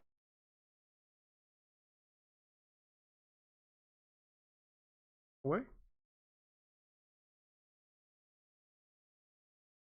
Critic, they're doing up with clickbait. They know one more than a clickbait YouTuber. They want to do stuff so somebody can go to their website and read the full review. I don't play that bull. I've been around too long. You know what I'm saying? But no, we got to leave the Metacritic scores alone, and we got to quit using that as a as a stepping stone of something. I don't care if Metacritic gave Halo Infinite a 40. We know it ain't no fucking 40 because what? We don't drink 40s anymore. We drink the best thing. You know what I'm saying? We drink, you know what I'm saying? The best stuff. We drink Douce and stuff like that. So we don't even do that. Yeah. So we don't do that type of stuff around here. You know what I'm saying? So I tell everyone, I even tell I told a guy today, I said, man, I don't care if they gave Death Stranding a 7. I don't care until you go find your favorite YouTuber, go find a real guy that was going to play through that game, going to show you through that game. So I went on Inside Gaming this afternoon. I was sitting at the house and I fell asleep on the review because it was just that damn boring. Woo! I fell when I say fell asleep, I went into that sleep, that deep sleep. I didn't know if it was the next day or the next day. I was gone. Lord. Was not drinking, so don't blame it on the drinking. I was sober as a cat. I was sober. I went to sleep and I woke up thought it was the next day because all they talked about is he was just a FedEx man and he does occasionally shoot somebody a couple of times or do some melee. But he usually a delivery man. And what I did get off of it is that Kojima was saying that we spend too much time on social media. I don't know if he was talking to the PlayStation fans. You know what I'm saying? I don't know. Xbox fans do that. That's the only fans they could be talking about. But what I was told was that people spend more time on social media than realize what's going on in their real life. And that's what he was trying to explain in the game. Wow. You know what I'm saying? You know what I'm saying? That's what I got to study before I fell asleep. You know what I'm saying? And then the Holy Spirit woke me up. You know what I'm saying? It said, you got to go get you a pastrami because you got to go eat. And French fries to put it all together. But oh shit! Oh, and big shout out! I know who won it is. He's the Antichrist. And shout out to our man Bloody, right? You know what, Bloody? A couple of hours, like about 2 hours before the show, he said, "Mega, I feel kind of sick." I said, "You all right, Bloody?" No, man. I said, "What's going on, bro? You good?" "I just under the weather." And so now, hey, my girl, Kunistina busted my boy out, but I already knew what it was because the game came out. Because he got that baby, huh? Because the Stranding came out, and man, Buddy's got to make that damn investment, right? He said he bought that baby in a jar. Not a baby in a bottle. He bought that baby in a jar. And he's got to try to get that stream money back. So you pay his ass the best way y'all can. Man, get that man all the raffles and daffles and zappers and all that shit so he can try to recoup that money. Because I know he's over here right now, man. His pockets is saying, so big shout out to my boy Bloody. I already knew what was going on, man, but it's all good, man. He didn't want to get it. He gonna get this. He gonna get this tear gas, this nuclear bomb, because he bought that damn baby. I told him even my own crew gonna get it. If I catch anybody that's buying a baby doll, you know what I'm saying, and is happy to buy it, and you gonna sit there and go wear it on your chest, and he didn't you gonna get it. And he didn't you gonna get it. If I see anybody on the interweb, he had to defend this retweet game. That to me. He had to I'm gonna give him the work. Remember, look, him and Lemon went at it, right? Like they went at it toe to toe, and you and him went at it over that game, right? And nothing wrong because, like I said, this game had the potential to be game of the year, or it could be one of the biggest flops ever. It's in that. It's a tweener. I'm like, you just don't know. You know what I'm saying? I mean, the game looks beautiful, all that, right? But again, he would have to come on the show and defend it because he bought the collector's edition. He can't defend it. That's why he was like. That's why he's not here. He said it's cold. He said it's cold outside. It's cold outside. Cold blooded. I caught a cold. He said, Megan, yeah, you caught that cold. You caught that baby cold because you know I told you anybody if you get that baby doll as a grown individual, you're gonna get it.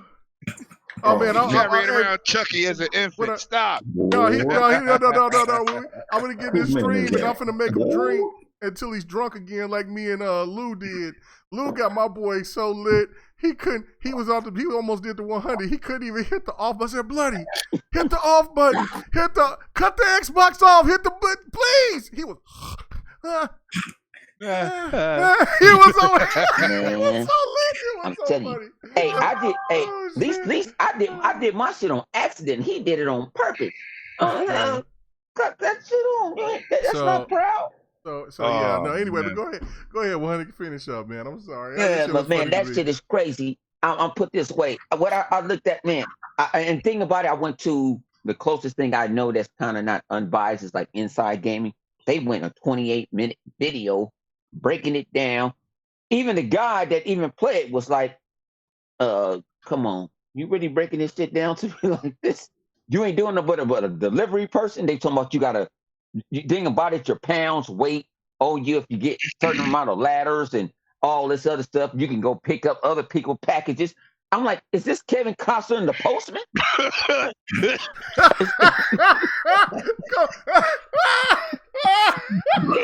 Oh my God.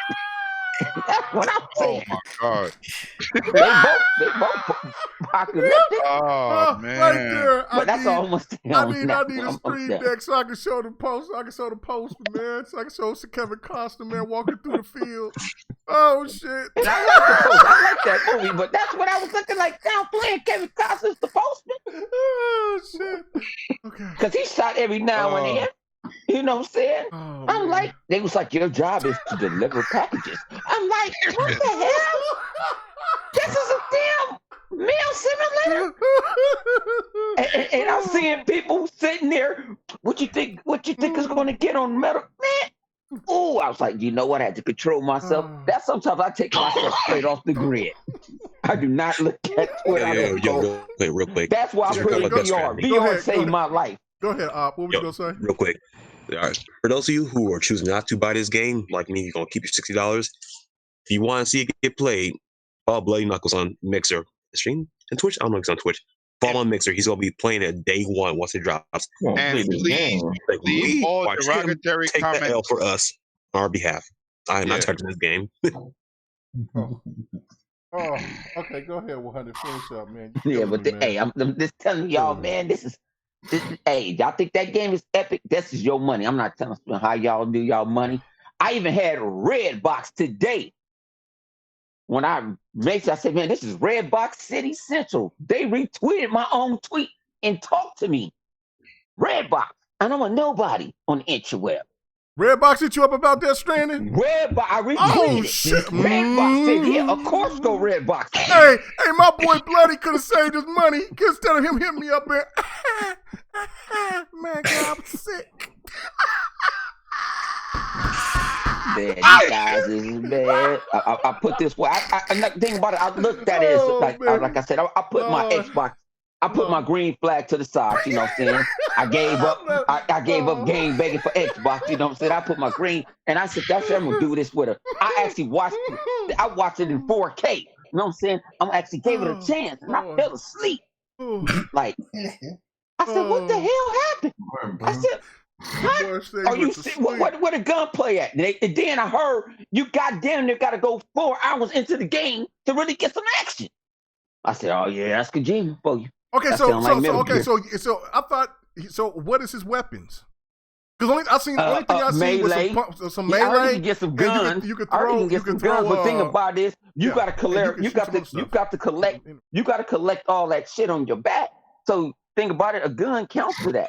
You know what I'm saying? You got to get them letters to climb up the mountains, and then you got the rain that I guess that is something like an acid rain or something like that, and it make people turn old, and it makes your packages turn old and all this, and you it make your packages turn old. What? Yeah. How do you make it turn old when it's in casing? Some kind of pumpkin spice grenade. That's all I see for weapons, bro. Lord. Yeah, so I do it like a big old gas, like orange skin. Like, what is this? Man. Okay, well, honey, you done enough damage. All right, okay, I'm gonna go to Lemetheus. Now he's gonna be the voice of reason, bro. He's my man. All right, now, will this? Come on, man. Now, come on. I'm just gonna say this for the record. The last time we seen a game get mixed reviews on a PlayStation exclusive, it was a game that everybody tried to co-sign and what you call it? They tried to take up for. the Order 1886. Oh, Lord. Okay. Now this is the last time we've seen this. Now, when you got reviewers saying the game was boring, but I gave it a 95, you know, and then you see somebody review the game and said this game is boring as hell. I want that 45 minutes out of my life playing back. People can't be that far off.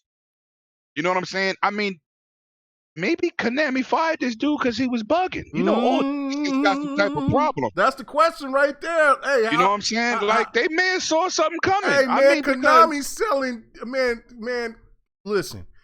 They spent so much money on Kojima's game and what he wanted to do with Metal Gear is now they out here selling Silent Hill casino games. Oh, the pachinko machines? Man, the pachinko. Yeah, like man, they got Silent Hill and some other of classic games. Kunastina passed it to me. She knows. Well, I'm just gonna say, I think Kojima broke them, man, and they said enough is enough. Well, he did almost send the bankrupt with the last Call of Duty, last Metal Gear. Yes, he did. Oof. But let's not forget that either. But you know, they almost said, "Fuck it, I'm done. We'll give you Contra." I don't see why you Chris take it personal. You better stop. You better stop comparing that. Hey, no. We about to go in. I'm just gonna let live get in. I'm last. I can't wait. He said you better stop.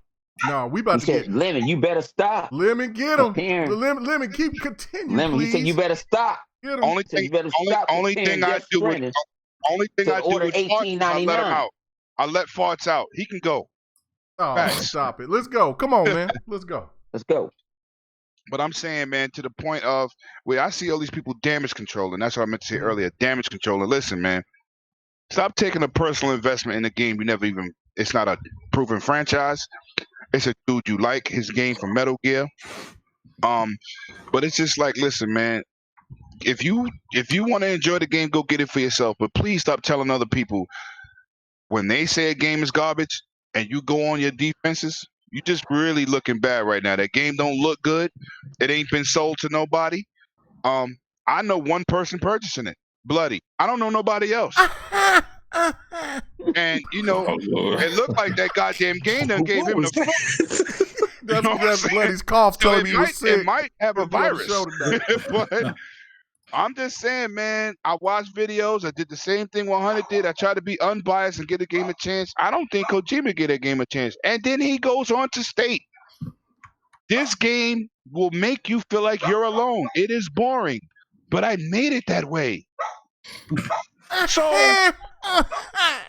that's what he said. So if you could spin those around to make it look like a 90 scoring game, please show me and tell me how, because that is ridiculous. That's not how you sell anything.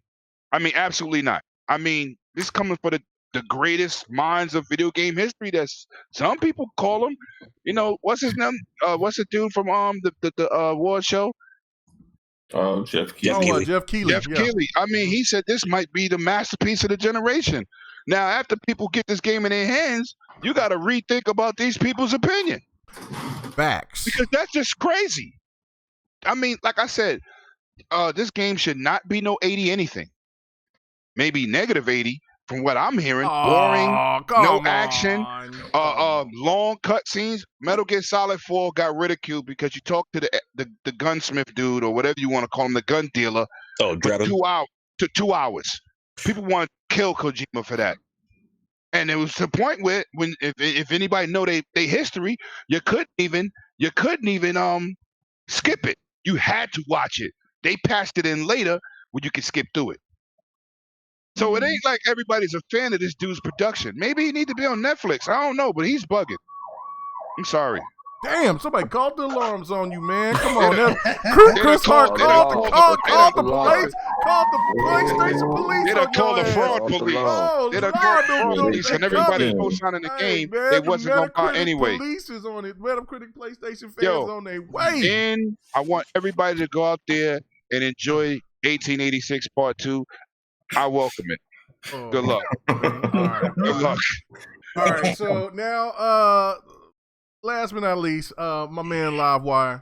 Go ahead. Come on now.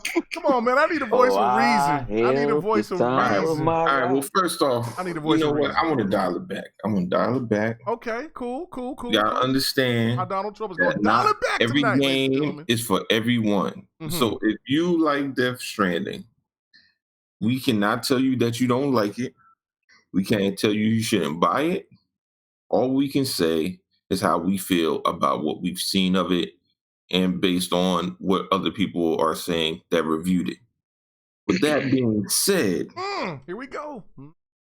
This game is what we thought it was. It is more so of this game epitomizes exactly what a lot of Xbox fans have been saying about PlayStation games all this gen before. They got the God of Wars and the Spider-Mans and the Horizon Zero Dawns. It's a bunch of walking and looking. That's it. That template. Now you're gonna have to let me be live, all right, K-Maker? So you're gonna have to ride with me. Oh shit. Okay. I'm gonna just walk away. All right. So I mean I was on Twitter. Me and Crap were talking, going back and forth, and he was telling me how Death Stranding still looks like a good game. I said maybe, but you know what Death Stranding reminds me of? It reminds me of a bad bitch with dry ass pussy. Oh! I didn't walk away fast enough. I know. I'm doing a podcast. It's doing it on my phone. It's the best way. Look, she look good, but you ain't nothing to do. Ain't nothing to do. Ain't nothing to do. And people will say, well, all those Xbox games got 68s and 69s, but guess what? At the end of the day, you can still say they were fun. Ain't nothing fun about walking around from point A to point B, dropping boxes, having to pick them back up. That's minus fighting anybody. That's just walking, or you tripped over a rock, you dropped all your boxes. Now you go pick up all your boxes. Oh shit, look at that one box. You gotta go get that one box that fell in the water. Like what kind of shit? Like, you know what this is? This is the epitome of lazy development. You know why? You know why I say that? Because how simple was it for him to just be like, we're going to make everything extremely tedious, draw it out, and then call it a game. And then just have shit ton of, like, all you do is walk from point A to point B. You have minimal gameplay, and you have like 2-hour cutscenes. I mean, with that being said, bro, you should have just made a Netflix series. It's not a fucking game. And even Netflix series got flops. Yeah, but like it's not a game. Like, when people, this is one of the craziest things. Like, I mean, you gotta understand. Yes, Kojima has its zealots that they'll ride with Kojima regardless. But think about it: you're defending a man that made a game that's so boring to play, but you'll pacify it because it's Kojima. Now, if this was somebody else who did this shit, y'all wouldn't stand for it. But it's because it's like almost Kojima just came in the room, took a shit on the floor, and you'd be like, oh my God, what do you think he was thinking about when he took that shit on the floor? I don't know. It's an amazing shit. He took, I think he had greens.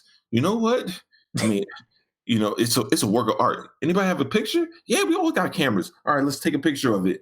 I'm gonna pose with the piece of shit on the floor. Like, this is what they do for Kojima. Now, if somebody else did that, you just call them crazy. You see what I'm saying? Like, that's what this is. Like, and the only reason why they pacify is because it's Kojima and it's PlayStation. They have a love. I mean, because this straight up, this game is a 64. Minus the 10 that they would give it for being a PlayStation game, minus the 10 they would give for the Kojima love. It's a 64. And that's probably being nice. It's probably a 54. Come on, Live. It ain't that bad. Come on. I promise you, God, you will have more fun playing. I ain't going that far. No. Wait a minute, Live. Hold up. You don't like walking in the mountains with nothing? What's wrong with you? It's sightseeing. What's wrong with you? I promise you, anybody out there, if you haven't played the Order 1886 and you go back and then you go get Death Stranded, I promise you, you'll be like, man, this Order. Live, you have to what you call it live. You got to give it. You got to give at least a 10 for the motion capture from Sony. Give them that. The motion capture. Now you can tell. This is a game that you can tell when it goes into cutscene and then it goes into real gameplay. That shit is totally different. That's like night and day. You know what I'm saying? That's like me dating I ain't gonna use Kim Kardashian because I'm like dating you know what I'm saying, a fine upscale chick and I'm down a gutter chick. You know what I'm saying? Okay. You can tell.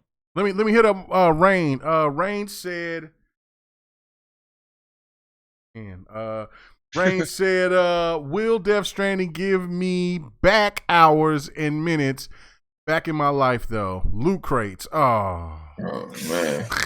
It got loot crates for real. Like bro, the inventory system, bro, they said the fast travel is so crazy that you have to walk back to your whatever your house is or whatever location, go to your house to get an umbrella to fast travel, just to find out you can't take none of the shit that you're fast traveling with. It's just you as a person. So fast traveling is pointless, because if you were fast traveling to take the boxes from point A to point B, you got to literally walk it anyway.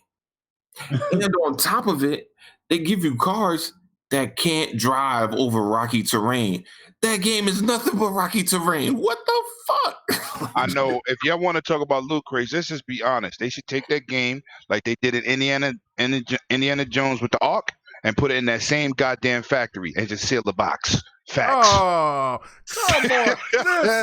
Listen. All right. Live, go ahead and finish up so I can get to this. Never to be seen again. We got one more topic before we get out of here. All right, go ahead, Live. Finish up, man. It is a rough ride. But again, I can't tell anybody. Look, there are going to be people that are going to be like, yo, I love balancing boxes on my back and just walking aimlessly for hours. This is amazing. I've never played anything quite unique like this. You know, anybody, if this was in any other game, I'd be pulling my hair out. But since Kojima did it, I don't even know, man. This is like euphoria. Like, there's going to be people that say that, but I don't know. They need to go listen to Kanye's new album or something. I don't know. Oh no, don't do that. Don't do that, because I've listened to about like 8 songs off of Kanye's new album. And you know what? That's crazy.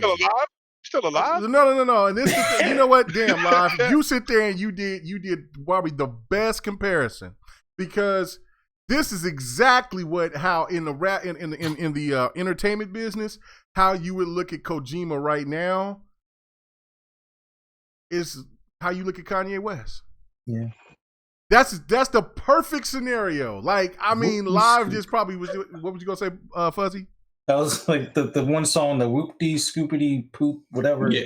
This is Kojima's whoop-dee scoopity poop. Yeah. or the song that was closed on Sundays, Chicken Filet. I don't know if y'all heard that one, but that was okay. But yeah, but that's listen. Okay, all right, Live. Go ahead. Finish. Are you done? Oh no, I'm good. Go ahead. Okay, all right. Like, people are. This is the thing. Yeah. Like, people, they know they're halfway acknowledging that Kojima is out of his fucking mind. They can't all the way commit to it. And that's what we've seen is bullshit. What the PlayStation lifestyle? Like, it's boring as hell.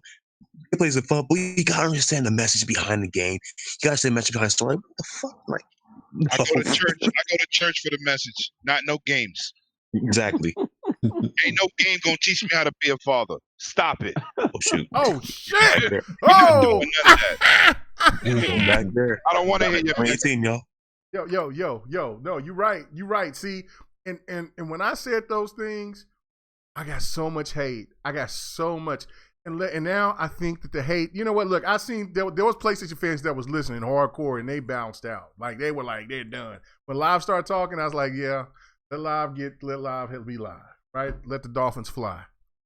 This is the thing here with me. And let me, Mirror, Appreciate it. He said, Mirror 8. TX, he said, chat is great today. Chat has been lit. Chat has been fantastic. Okay, so this is me, right? All right, so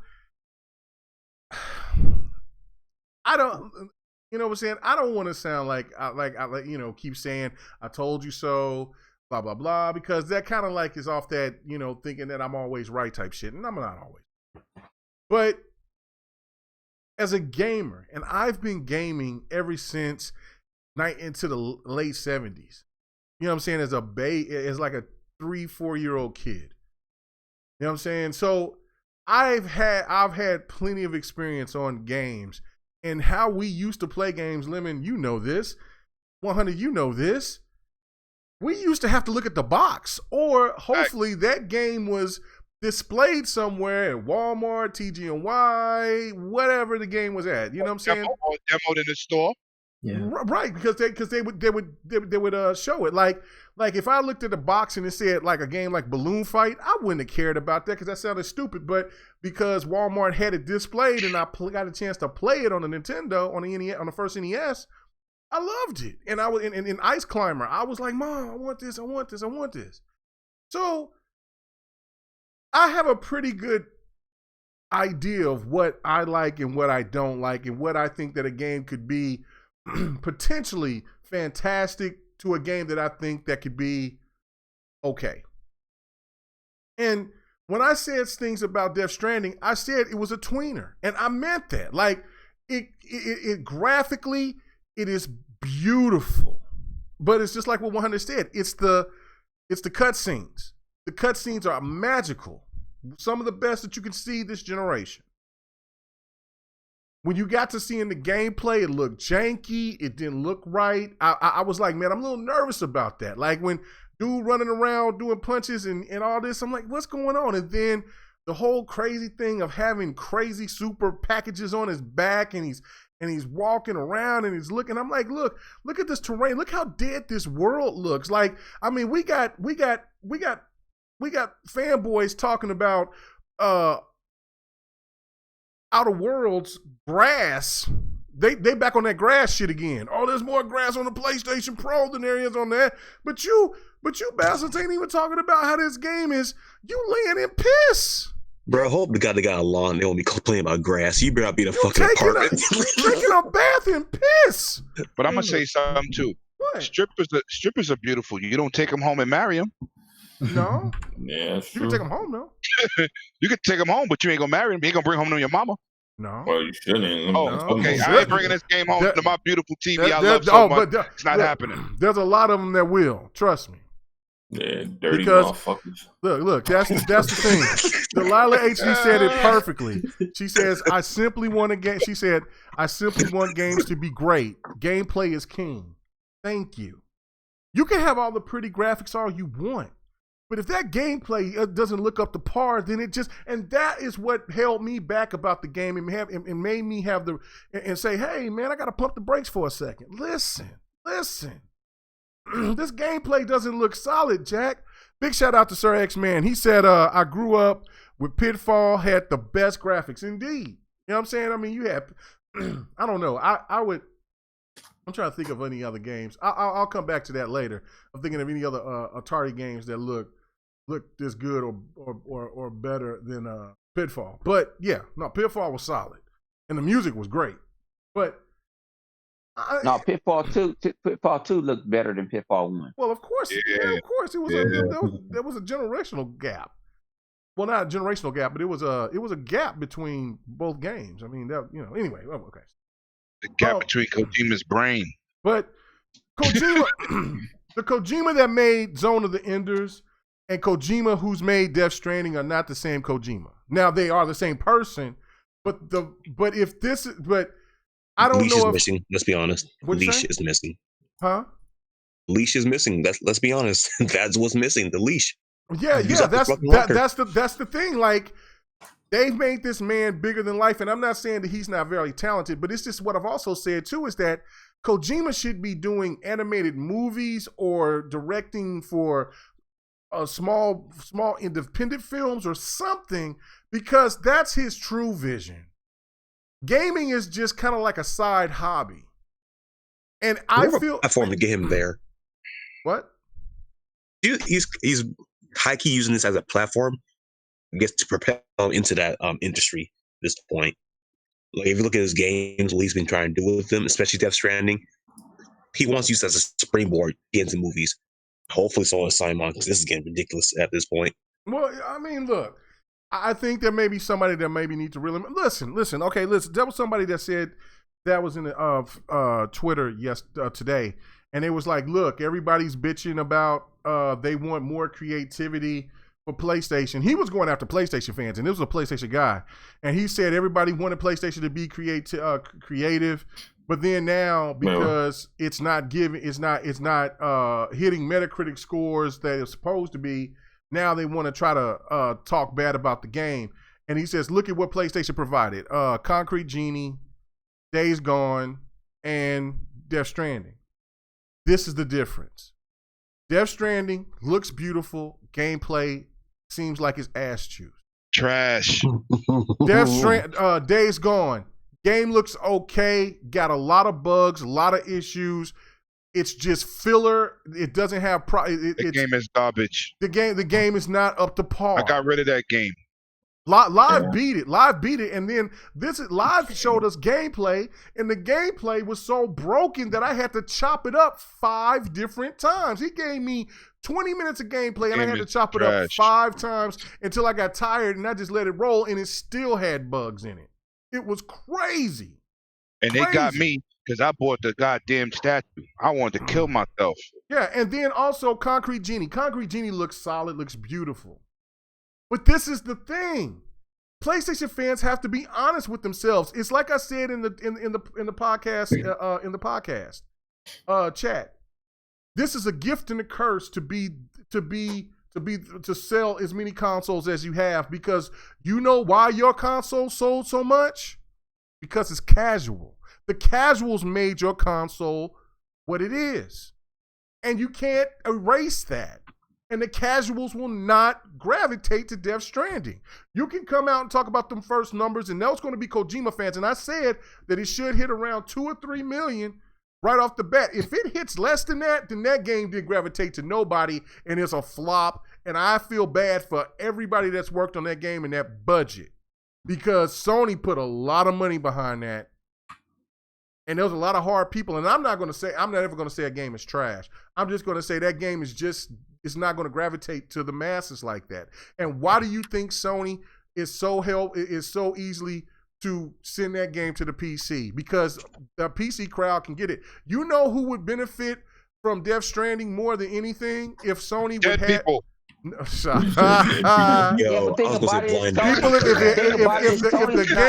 the game was on a Game Pass, it would be okay. Yeah, but Sony's not publishing the game on PC. 505 is doing it. So that's telling you that Kojima sit there and like, ain't nobody gonna buy this shit. I got it. And Sony said, I'm not supporting it. Sony said, I'm not gonna publish it on PC. I'm just gonna publish it on PlayStation. So they had to go find a third party to publish it on PC. Now, if the PC guys, they're gonna probably mod it, rip it up, tear it up, you know what I'm saying? Put some fine women in there or something like that. You know, the weirdo motherfuckers. It's gonna be populated on the mountains with Smurfs. God nation. Yeah. That actually might happen. No, we don't. Listen, listen, let me just make this clear. I don't come and invade your chat. You will not do that here. So move around. Oh, I see. I just saw that. Yeah, just let it move around like that. You know what I'm saying? And you'll get on timeout. Listen, we having a discussion. We talking about games. All that other stuff, I have no idea what's going on. So, keep on. Damn, that was quick. Damn. Yeah, nah. I didn't even get a chance to read it. No. Eject-O-C, cuz. That's what we do around here, man. We keep it about gaming, man. We ain't talking about no other shit. Eject-O-C, cuz. Real talk. So, again, this is. I want the game to be successful in the right, because I don't think even though the game sounds completely nothing of what I want to play. Gotta pay the bills. Okay. Sir X Man, he says, you know what said K Mega, it will probably get Game of the Year instead of Outer Worlds again. No, it won't. It won't. Because eventually it's gonna score less than that. And I'm gonna tell you why it's not gonna win Game of the Year. The game is too many factors involved. When you have PlayStation Pro sites giving high scores, perfect scores, which I think perfect scores are the worst. Even when Gears got perfect scores, I thought that was bullshit. You know what I'm saying? Gears should be around an 85 to a 90. That's it. No more, no less. That's where it should be. It you know what I'm saying? For the launch, it was buggy, it had issues, but the story was fantastic. The content that you got from it, it definitely should be a nominee for Game of the Year. No doubt about it. But that game is not a 90s plus game. It's a 90 to 85. That's just my thoughts on it. Death Stranding, if it wasn't behind, I agree with what Lemon said. If it was because if Kojima's name wasn't behind it, that game would have been in the 70s. Maybe low 70s. Low 70s. No doubt. If let's say Live, who is the people that made that one indie game that I got your gameplay of it. I can't think of the name of it. We Happy Few. Who is the developer of that? Compulsion Games. If Compulsion Games made Death Stranding, what do you think the reviewers would do? They would kill it. They would kill it. Yeah, it would get a 64. They would kill it. They would kill it. They would kill it. They say it's beautiful, but it's odd, right? And it doesn't really make much sense. They would kill it. They would kill it. So they didn't want to disrespect Kojima. Nah, that's exactly what they're doing. And look, I get that. Right, they gave him a pass. So they're giving that game a score that, to me, that's why I say scores shouldn't matter. This shit is all kind of Louis. It made these PlayStation fans out there look like fools. It made them all look like fools because they've talked bad about Gears, they talk bad about Halo, they talk bad about Sea of Thieves, all these games, they talk bad about all of them. And this be totally honest here, Sony has had the worst year that they've had this generation. Think about it. All the games that they've had come out have not hit over 90. They haven't, you know what I'm saying? They had no shows this year. All of their fanboy messaging rhetoric was all shot down. All these people, capitalism. All these people that from their company has left. Sony has not had a good year. It's just a fact. But people still want you to believe because they sold 102 million consoles that everything is fine and everything is hunky-dory. Which is a lie. Something is wrong. And the fact that they went to Microsoft and they needed help. And they already had Gankai and they needed help with Microsoft servers. Just think if Microsoft was an asshole and it's like, nope. You know what I'm saying? He's still on that. I love it. I love doing that now.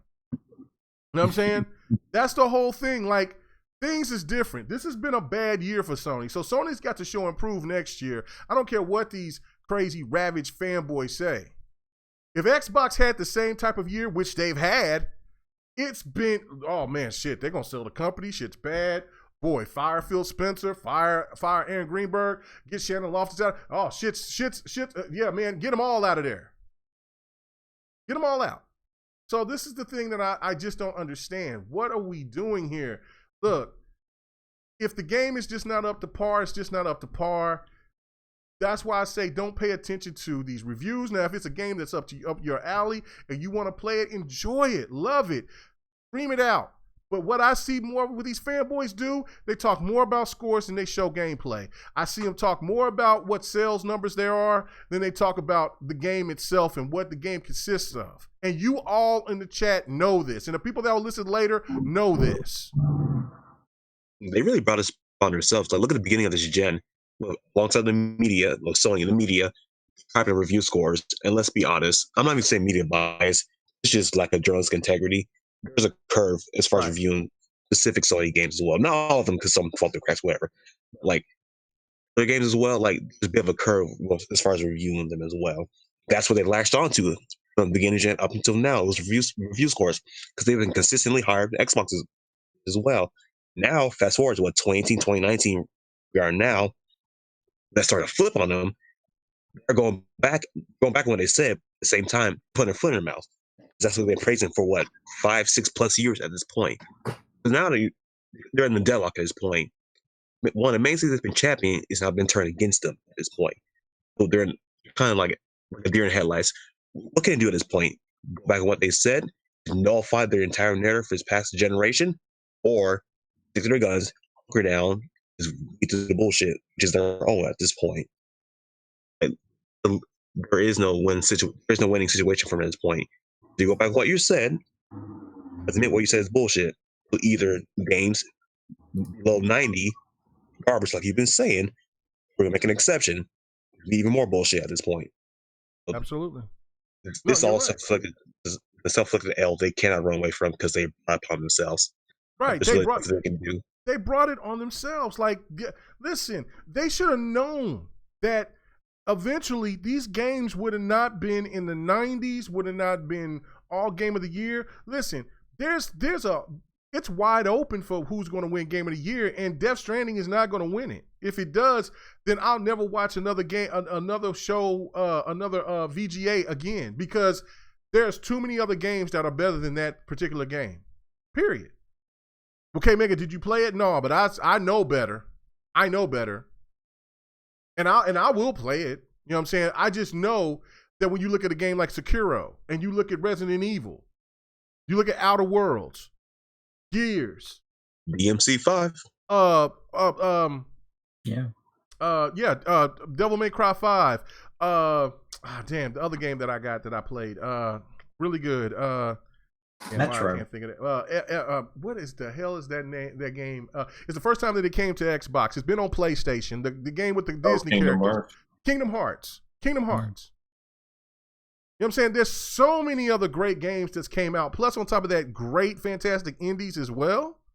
And on top of that, we talking about how good Gears has been. You got Borderlands 3 that's really good. You got the Star Wars game that's coming out here. Division 2. There has been so many good games that's came out. And Afterlife. I haven't got a chance to play Afterlife. You know what I'm saying? I've only just seen what I've seen, at the E3 or whatever. Or no, at the Gamescom. But again, there's so many other good games out there. And if gamers be real, all those other games that I listed, all will be a better choice than a game that's hyped up only by name and by its graphical beauty. Because when you have every reviewer say that game stagnates, that game is boring, and this game takes about 10 hours before you get it, and on top of that, it's got a 2-hour ending, that's not going to gravitate, Jack. That's video ending. A 2-hour video ending. And all that's great, and I hope that type of innovation keeps going on and keeps going forward. But, come on. That's not game of the year. And also, I forgot to bring up Nintendo's games. Luigi Mansion 3, that shit looks beautiful. That Astral Train or whatever that fighting game is, hack and slash game. Yeah. That game looks dope. Yeah, that game looks solid. That game looks tough, but now it didn't. From what I thought Marvel from what we seen Lemon at the E3, I thought that Marvel Alliance 3 looked dope, but it didn't sell well at all, and it only sold like 750. It looks fire, but they said it only sold 750,000, which fire. It just don't got no damn party chat. People heard about that and. Yeah. Damn, there's a Death Stranding commercial on ESPN. They're showing cutscenes. Why don't you show gameplay? Oh, they won't do that. So that's what I'm saying. So that's the thing to me is where there's so many other great games available, and it's wide open this year. And all I care about is that either Outer Worlds or Gears 5 is a nominee. You know what I'm saying? And then, of course, Gears and there'll be Call of Duty and whatever else, like Wolfenstein. They'll be in the shooters. They'll be in the shooters, whatever. But if Death Stranding wins after all of these good games that's been out here that I've played this year, then it's a travesty, and it's wrong, and it's not right. So anyway, let's get to our last topic and get the hell out of here. PlayStation View. It's shutting down. It's one of. Listen, I have people at work that use PlayStation View, and they've swore by it. I've heard so many positive things about it, but the sad thing about it is that they're shutting down. They said that Sony's blog post and about the implementing shutdown. It says it doesn't get into too much detail. It explains its decision. The company merely says that the highly competitive pay TV industry, something like Disney, Disney Plus, which I think everybody is pretty much anticipating, with expensive content and network deals, has been slower to change than we expected. It says by the information provided by Context, PlayStation View only had about 500,000 subscribers, far less than most of its competitors. Sling TV, Hulu, and Live TV each had roughly around 2.5 million subscribers, while YouTube TV had 1.5 million. PlayStation View. More people were signed to PlayStation Now than PlayStation View. That's crazy. Yeah, it said PlayStation View was more reportedly losing money even after a price hike in July that bought its packages, its base packages to $50 a month. And it says, as a newbie to the TV business, Sony didn't have much leverage with TV networks, and the information reports that the rates Sony paid to carry cable channels were some of the highest around. So pretty much they got played around. They got played. So yeah, they got played, and just they got squeezed out. So to my guest, last topic. What is your thoughts about the whole PlayStation View thing? Like I said, I've heard very positive things. It ran very smooth, but what does this mean to you overall?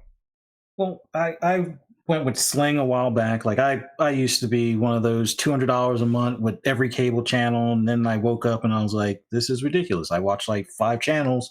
Why am I spending all this money? So I cut the cord. Now it's 3 to 5 years ago or something.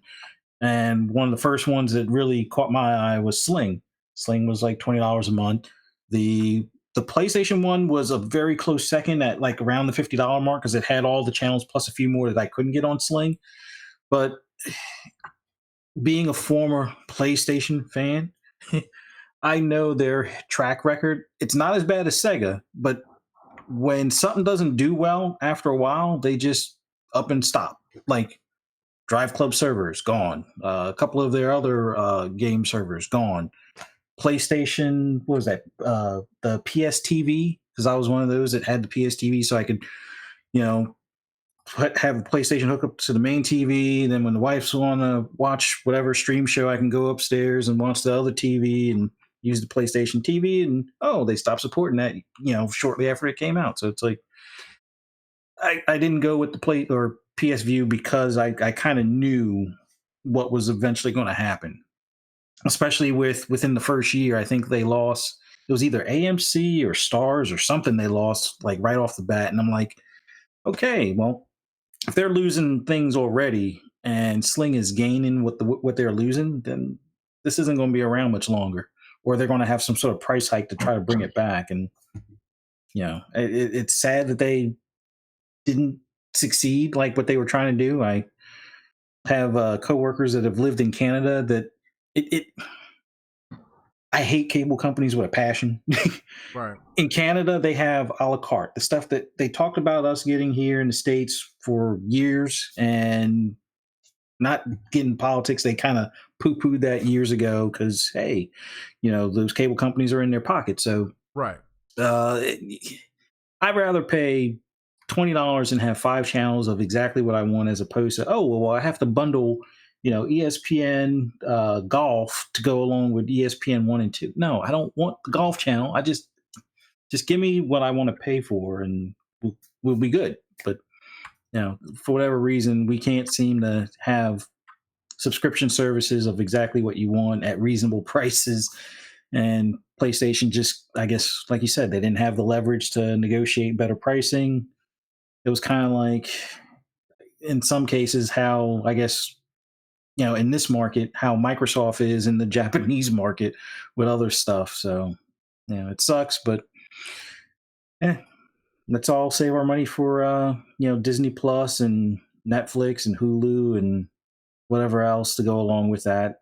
I'm just kind of surprised Apple TV hasn't really pushed beyond. Like, I know they got rid of iTunes and are doing their own TV thing, but it's just, I guess that's where everything's going now. Everybody has to have their own subscription service now. Yep, that's pretty much where it is. Anybody else want to touch on this about the PlayStation View? Yeah, I want to touch on it a little bit. First of all, I'm watching Jedi: The Fallen Order Xbox advertised commercial. I like that. Right now, ESPN, the LA Laker game. First of all, Sony wasn't going to be able to touch that market because they already got their hands in movies and TV. Everybody's not going to play license them when you got your hand in the pot to take money out their mouth. They wasn't going to get that type of support. YouTube TV has taken off. Sling TV is all right. Hulu has definitely been second running. And they don't have no hands in nobody else's pockets. They just need to pay the service or pay for the people they want on their channels. And that's it. But when it came down to Sony, their movie division is struggling. They also got TV division. And when you want to bring your competition to your platform, they're like, why? Why would we invest in y'all? Or why would we give you a good deal and you part of the competition? That's why they didn't work. And PlayStation View tried to make PlayStation View a PlayStation thing. They didn't advertise it in the beginning as a general situation. You had to buy a special box. Then it went with the PlayStation service. And then after that didn't work, then they tried to bring it to the masses. They tried to put it in TVs. They tried to make you play games through it. It was like it didn't even have an identity at some point. So, of course, it wasn't going to get that following. That's why it didn't work out. You know what I'm saying? That's what it is. You should call this Sony View instead of PlayStation. Hey, let me. Man, my brother, 108 Dragons, my brother. Here you go. I'm going to take a trip. I'm about to take a trip to Cali right now. East Coast. Always from the East Coast. When Xbox was talking about when it first came out, we talking about the VCR box. Yeah, how you can just hook everything up and all that. Nobody wanted that. But that was your current TV added to your Xbox. That wasn't its own service. You didn't have to do nothing with it. Right. You had to do nothing with it. Sling comes out. They wanted to come out with their own service, right? They wanted to be a competitor to Sling. When Sling was way cheaper at the time. It's still way cheaper at the time.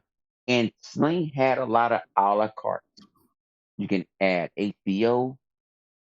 I think you can add Stars if you wanted to. But it was still half of what the hell you paying. It was missing a lot of stuff too. The best one is YouTube TV, man. It has a little bit of everything. Well, YouTube got the money. I mean, I put it this way. I ain't, I pay for Dish Network, and I pay down there $200 a month. But I'm cutting the cord. I'm trying to cut the cord, but I can't afford to cut the cord because the people in my household don't want me to cut the cord. Yeah, $50 a month, YouTube TV. But I don't watch. I put it this way: if me personally, I am a Cody guy. Now, people don't like to use the word Cody. I'm the Cody guy. Me, my man, you guys want. We can got live TV, live sports, live everything for free. I'm going against it, man. I'm like the Black Panther the Black Panthers of the television committee. I'm going to watch stuff for free. I'm going to watch Canelo for free, live on my Xbox through Cody. Okay, there we go. Stop it. No, I'm telling the truth. Okay, no, I ain't politically correct. I ain't politically correct. I'm just giving the people the truth. I'm giving the people an option. They just got a 228-100 don't hate. Just hit me up on the interweb, and I'll teach you how to do it. I ain't gonna teach you. I ain't gonna make no videos about it and nothing like that. But I'm just saying, Cody is the way. You know what I'm saying? And I love it. It's the way, the truth, the light. Yeah, it's the truth, the light, and nobody want to talk about it because they scared to talk about it. I ain't scared to talk about it because. But you know what? These cable. This is what happens, right? I remember this happened perfectly because people is not afraid to talk about it. It's because. I remember when it was first introduced about the emulator for Nintendo that could be played on Xbox. And everybody was like, and then what happened? People started posting it and they started showing it. And they started, hold on. Let me keep it 100 with you. And they kept posting it and they were showing it. And that was the first mistake, because you know what happened? There's always going to be a hater. There's always going to be somebody that's going to dislike something because of whatever the reason is. And you know what I'm saying? Supersonic Wolf, we know what his real name is out there in them streets. He sit there and he sent that emulator to Nintendo, and then what the fuck happened? That emulator got shut down. So that's why I say, you know what? It's cool to talk about it a little bit, but let's not get all into it like that. Let people enjoy what they have before the haters get out there and just start saying, "No, I don't like that. I don't like that." Lemon, you just saw that? Oh yeah, King James. Yeah. Who kidding? Oh, I'm sorry. Codestina, you still can? Yeah. I just said I know you can do it off the PC. You know what I'm saying? So, what you mean?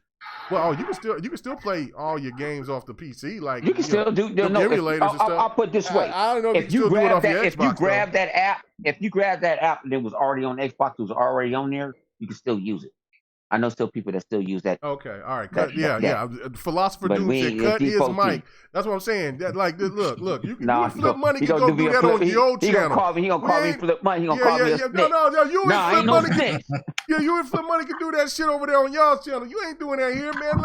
Let people enjoy what they can enjoy, man. You can say Cody. I'm the one that got all the code. You can do all this. I'm the one that got all the code. Okay. Just say, hey, look, I'm over here. All you got to do is say, all right. We're gonna make a code name. We're gonna call it Supersonic. Okay. Seattle Supersonic. When I use Seattle Supersonic, that's what that's the code name. All right, cool. We can do that. All right. So I got it. Yeah, I know, Philosopher. I'm gonna have to probably try to edit that shit out. Anyway, so let's go. I have to edit out the chat. He using the N-word. We don't do that here, Doom. No, we can do it in we don't chat. do niggas. Niggas. Anyway, let's get the hell out of here. Anybody else want to talk about the PlayStation View thing? I think it's unfortunate. I could take shots by talking about TV, but you know what? Look, people watch TV. You know what I'm saying? I watch TV. I watch my Rachel Maddow and my sports, and I play my game. So, I mean, other people like to watch Power. They like to watch Powers. Well, no, Powers is gone, isn't it? Deep cut. But anyway, you know what I'm saying? So, again, listen, it's unfortunate. I hated that for Sony. So the rumors were true about them trying to sell it, and nobody was buying. They were like, nah. They was begging Apple. Yep. Buy it. Yep. Buy it. You know what? Apple said, we can't buy our own stuff. We struggling too. And then at the end of that article, it said that Sony just said that they were cutting it off and they were just going to be focusing on gaming. How much more focusing on gaming are you going to do? Because your company has been shrinking from all the stuff that you had. You know what I'm saying? I mean, I've heard, it's the movies, TV, or the TVs, and then it's the PlayStation. I don't know what else Sony has, but okay. Anyway, thank you, Fuzzy Belvedere, for coming on to the show. Thank you for having me. It was a pleasure. It was fantastic. We had to meet our white quota of the month at GRG. I'm just playing with you. I do that every time. Every white guest we do it. I gotta do it. Anyway, no, man.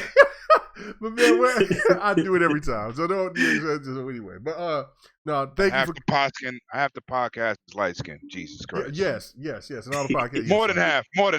More than half. Yeah. You know what? Op is the only one. Right. Op is the minority here. He is the minority on here. Anyway. So not doing this again. Thank you for already sold at E3. We're not doing this again.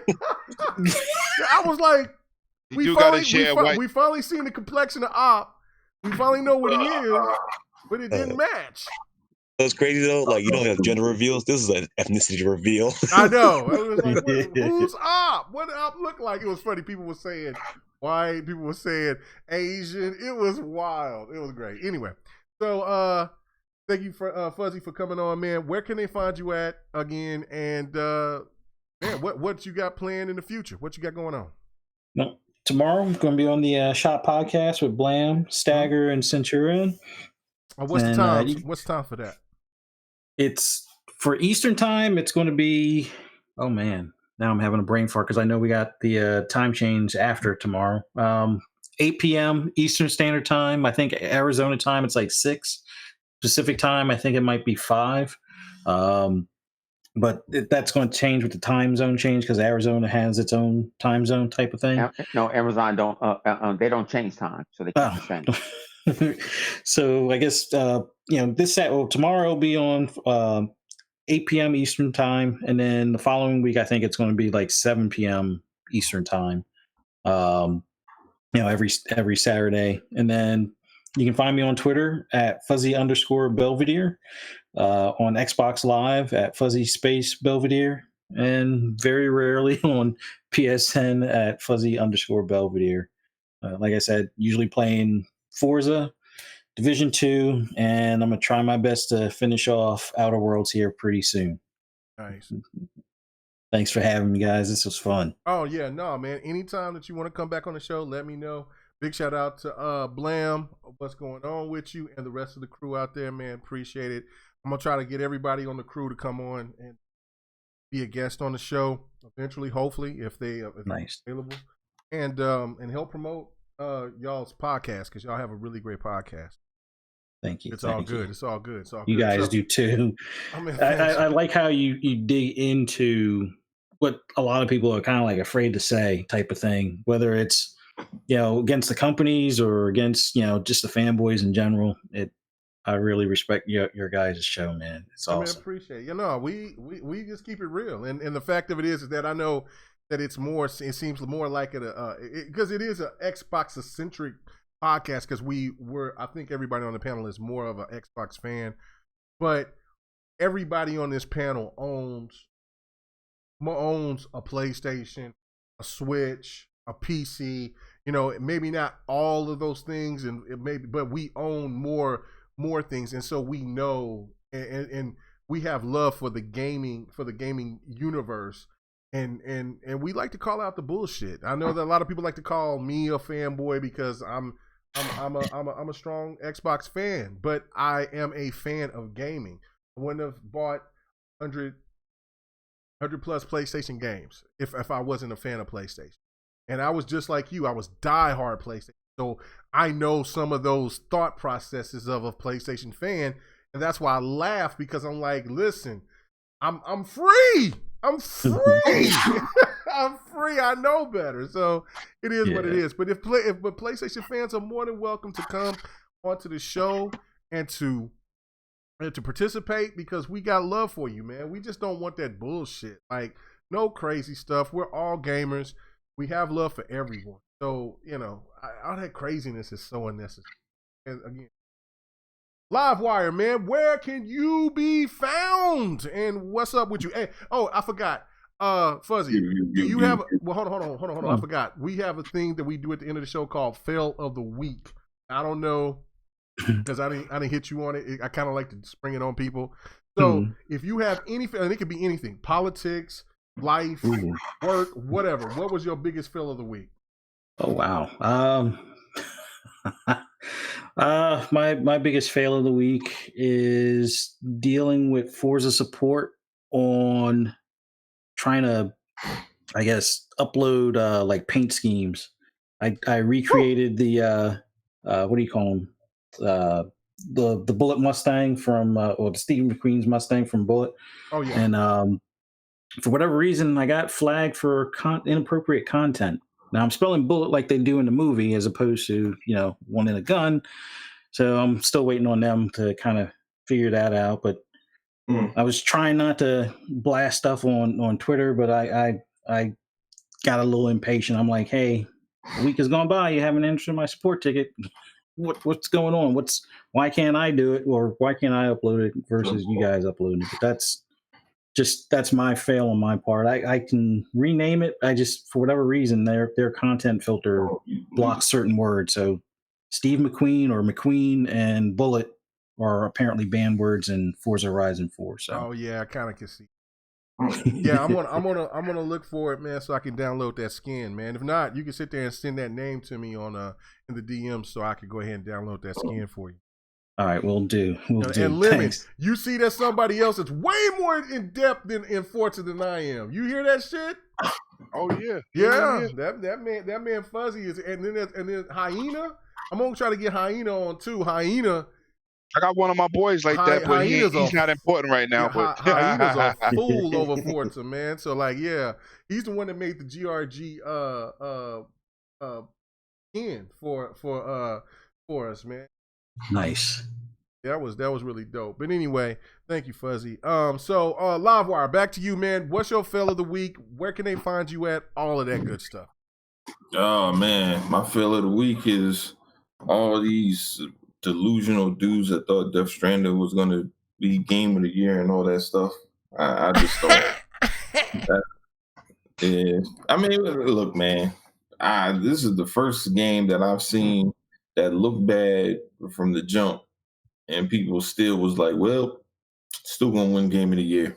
And you know what? I'm glad for the honesty, especially from surprisingly IGN. They were probably the most honest, review out there.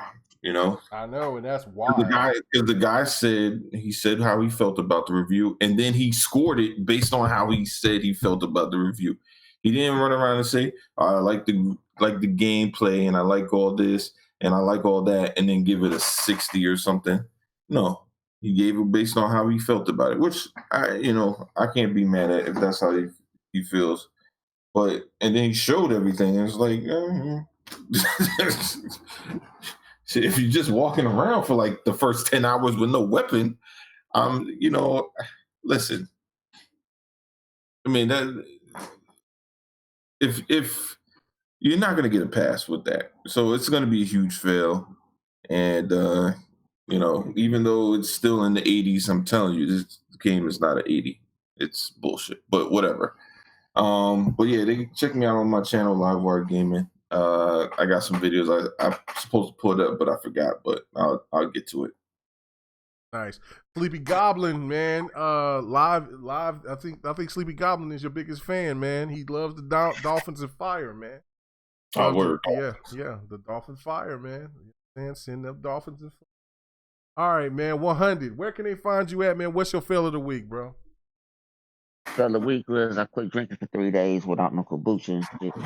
Man, you going cold turkey?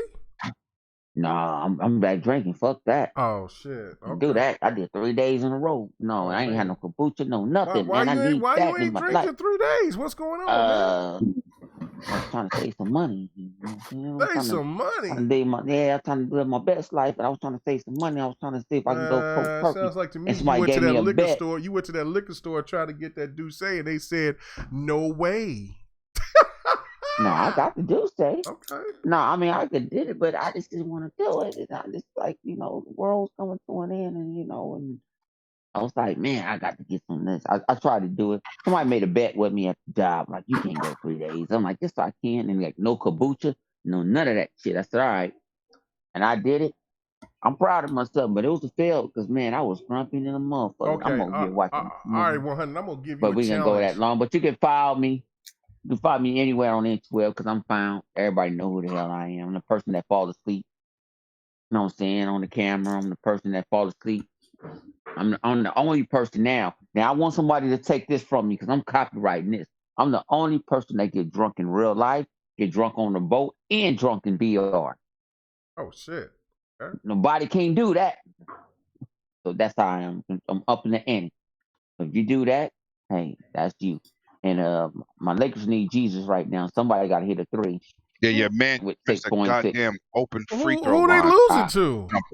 Dallas playing. Dallas hey, playing the Mavericks hard is going to be serious. Yeah. Let's not get ridiculous. They're not going to be serious. Let's not get crazy. Yes, no. Let's watch some basketball. Yes, they will be serious.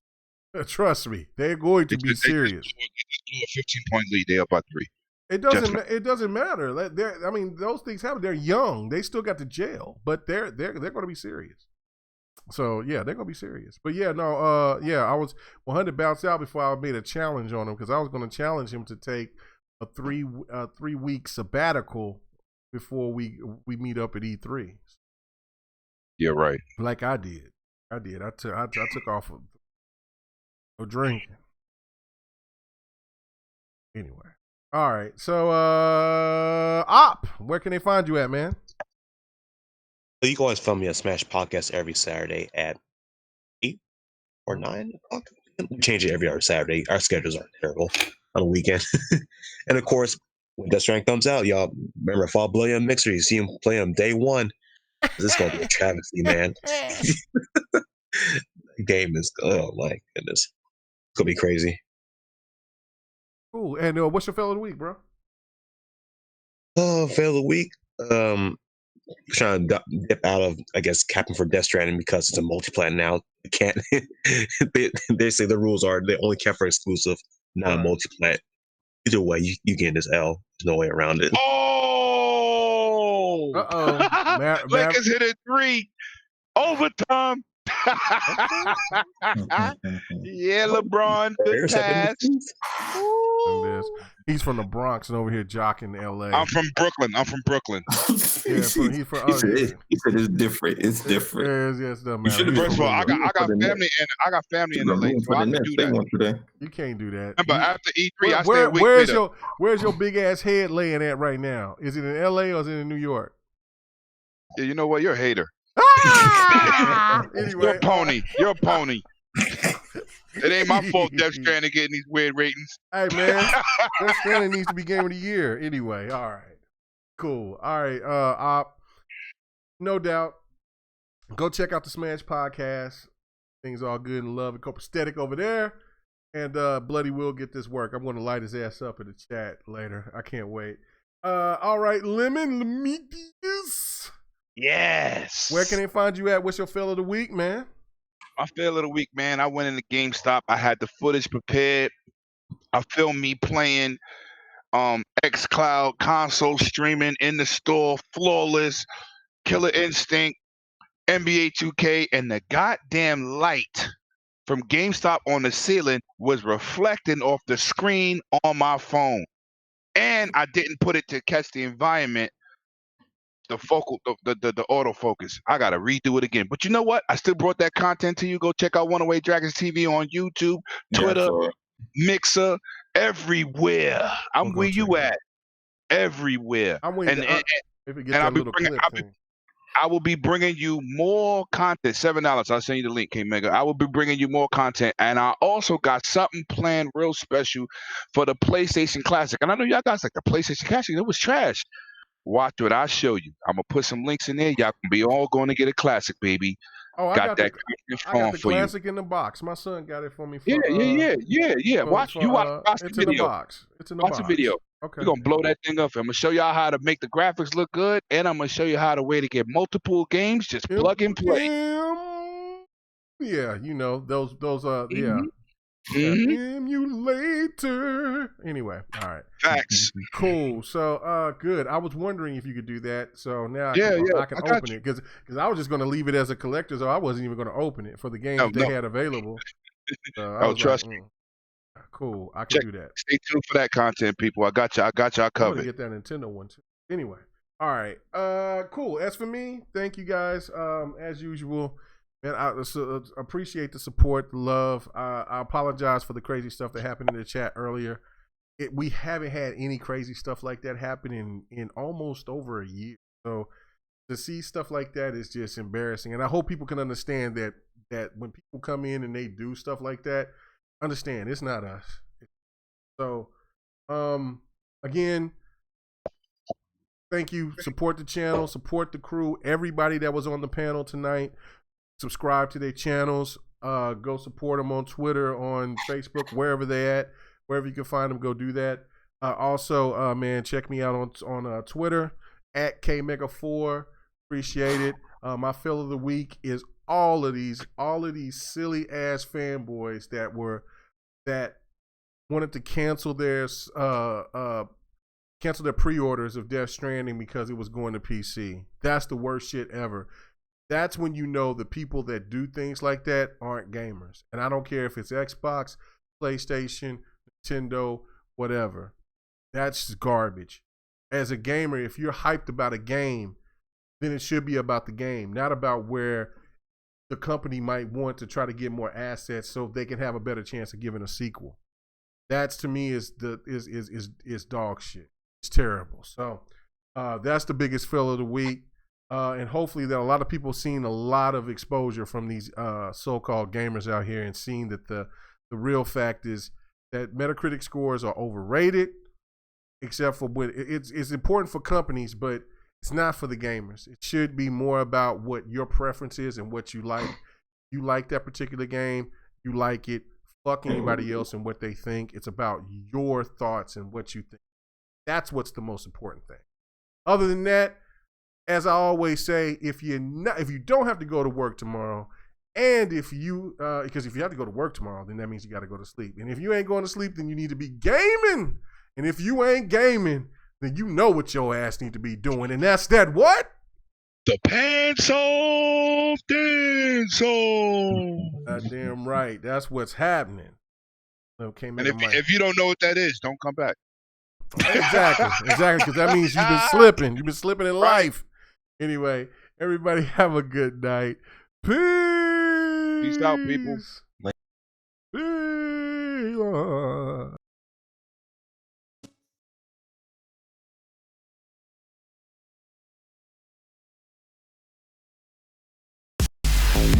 Hey, thanks for all your game. Make Eastern 8:30 Central and 6:30 Pacific. This was the GRG Podcast.